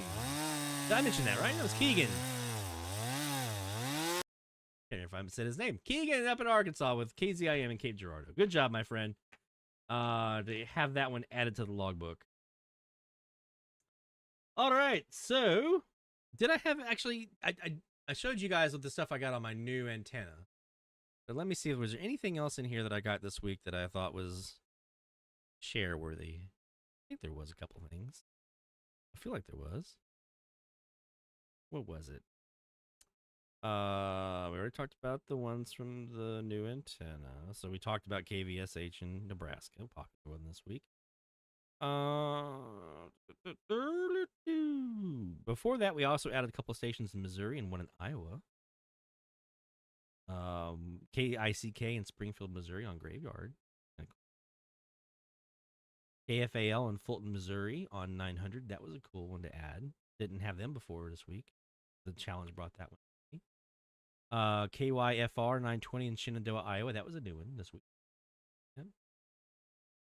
MOP 900 in Ocala, Florida. That was a new one this week. KWOC Poplar Bluff, Missouri on 930. That was this week. You guys heard me get Oklahoma City last week. KY. Got them later on with an ID to confirm, but got them in the logbook this week. So a couple of them in there, yeah. A couple new ones in. Nothing super exotic. The last kind of super exotic, I had a couple of Mexican stations in the last couple of weeks, mostly on the graveyarders when I was doing the graveyard challenge. But I guess the last like super like woo was New Year's Eve when I added station on 980 out of Cali, Colombia on New Year's Eve, and Radio Sucre, Ecuador on 700. I guess that was the last like super kind of crazy cool stuff added to the logbook. We did. I don't know if you guys caught. I think I forgot to mention last week. We finally did add South Dakota to the logbook. So actually, no, I did. I did that at the end of the week because I added in new country, Argentina, and new state, South Dakota. I did that last week. So I think we're caught up. We're all caught up at this point. So, dxchallenges.com. Go, register, get yourself in there, get ready to get started. Turn your radios to 1100, 1140. Tell us what you hear. Anything in that range, including the 9 kilohertz split frequencies. And our friends around the world, if you want to join us in this, both the 9 and the 10 kilohertz stations, you're invited. Come on. I want to see some logs from outside of the North American continent. It can be back this way. That's fine. You could be logging, KMOX from Finland. That's fine. I'd love to see that. Let's get you guys in there. You guys are definitely welcome to join in. Take care, my friends. I know it's going to be cold this week for a lot of us. We're going to be down like 18 degrees on Tuesday, Wednesday for lows. So that's great DX weather. Stay inside. Keep an eye on those antennas. Make sure they don't get with the ice and the snow and the stuff. But stay inside and DX. Stay safe. We'll see you next week right here on DX Central Live. Take care, my friends. Good night. Good luck.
This is DX Central Live.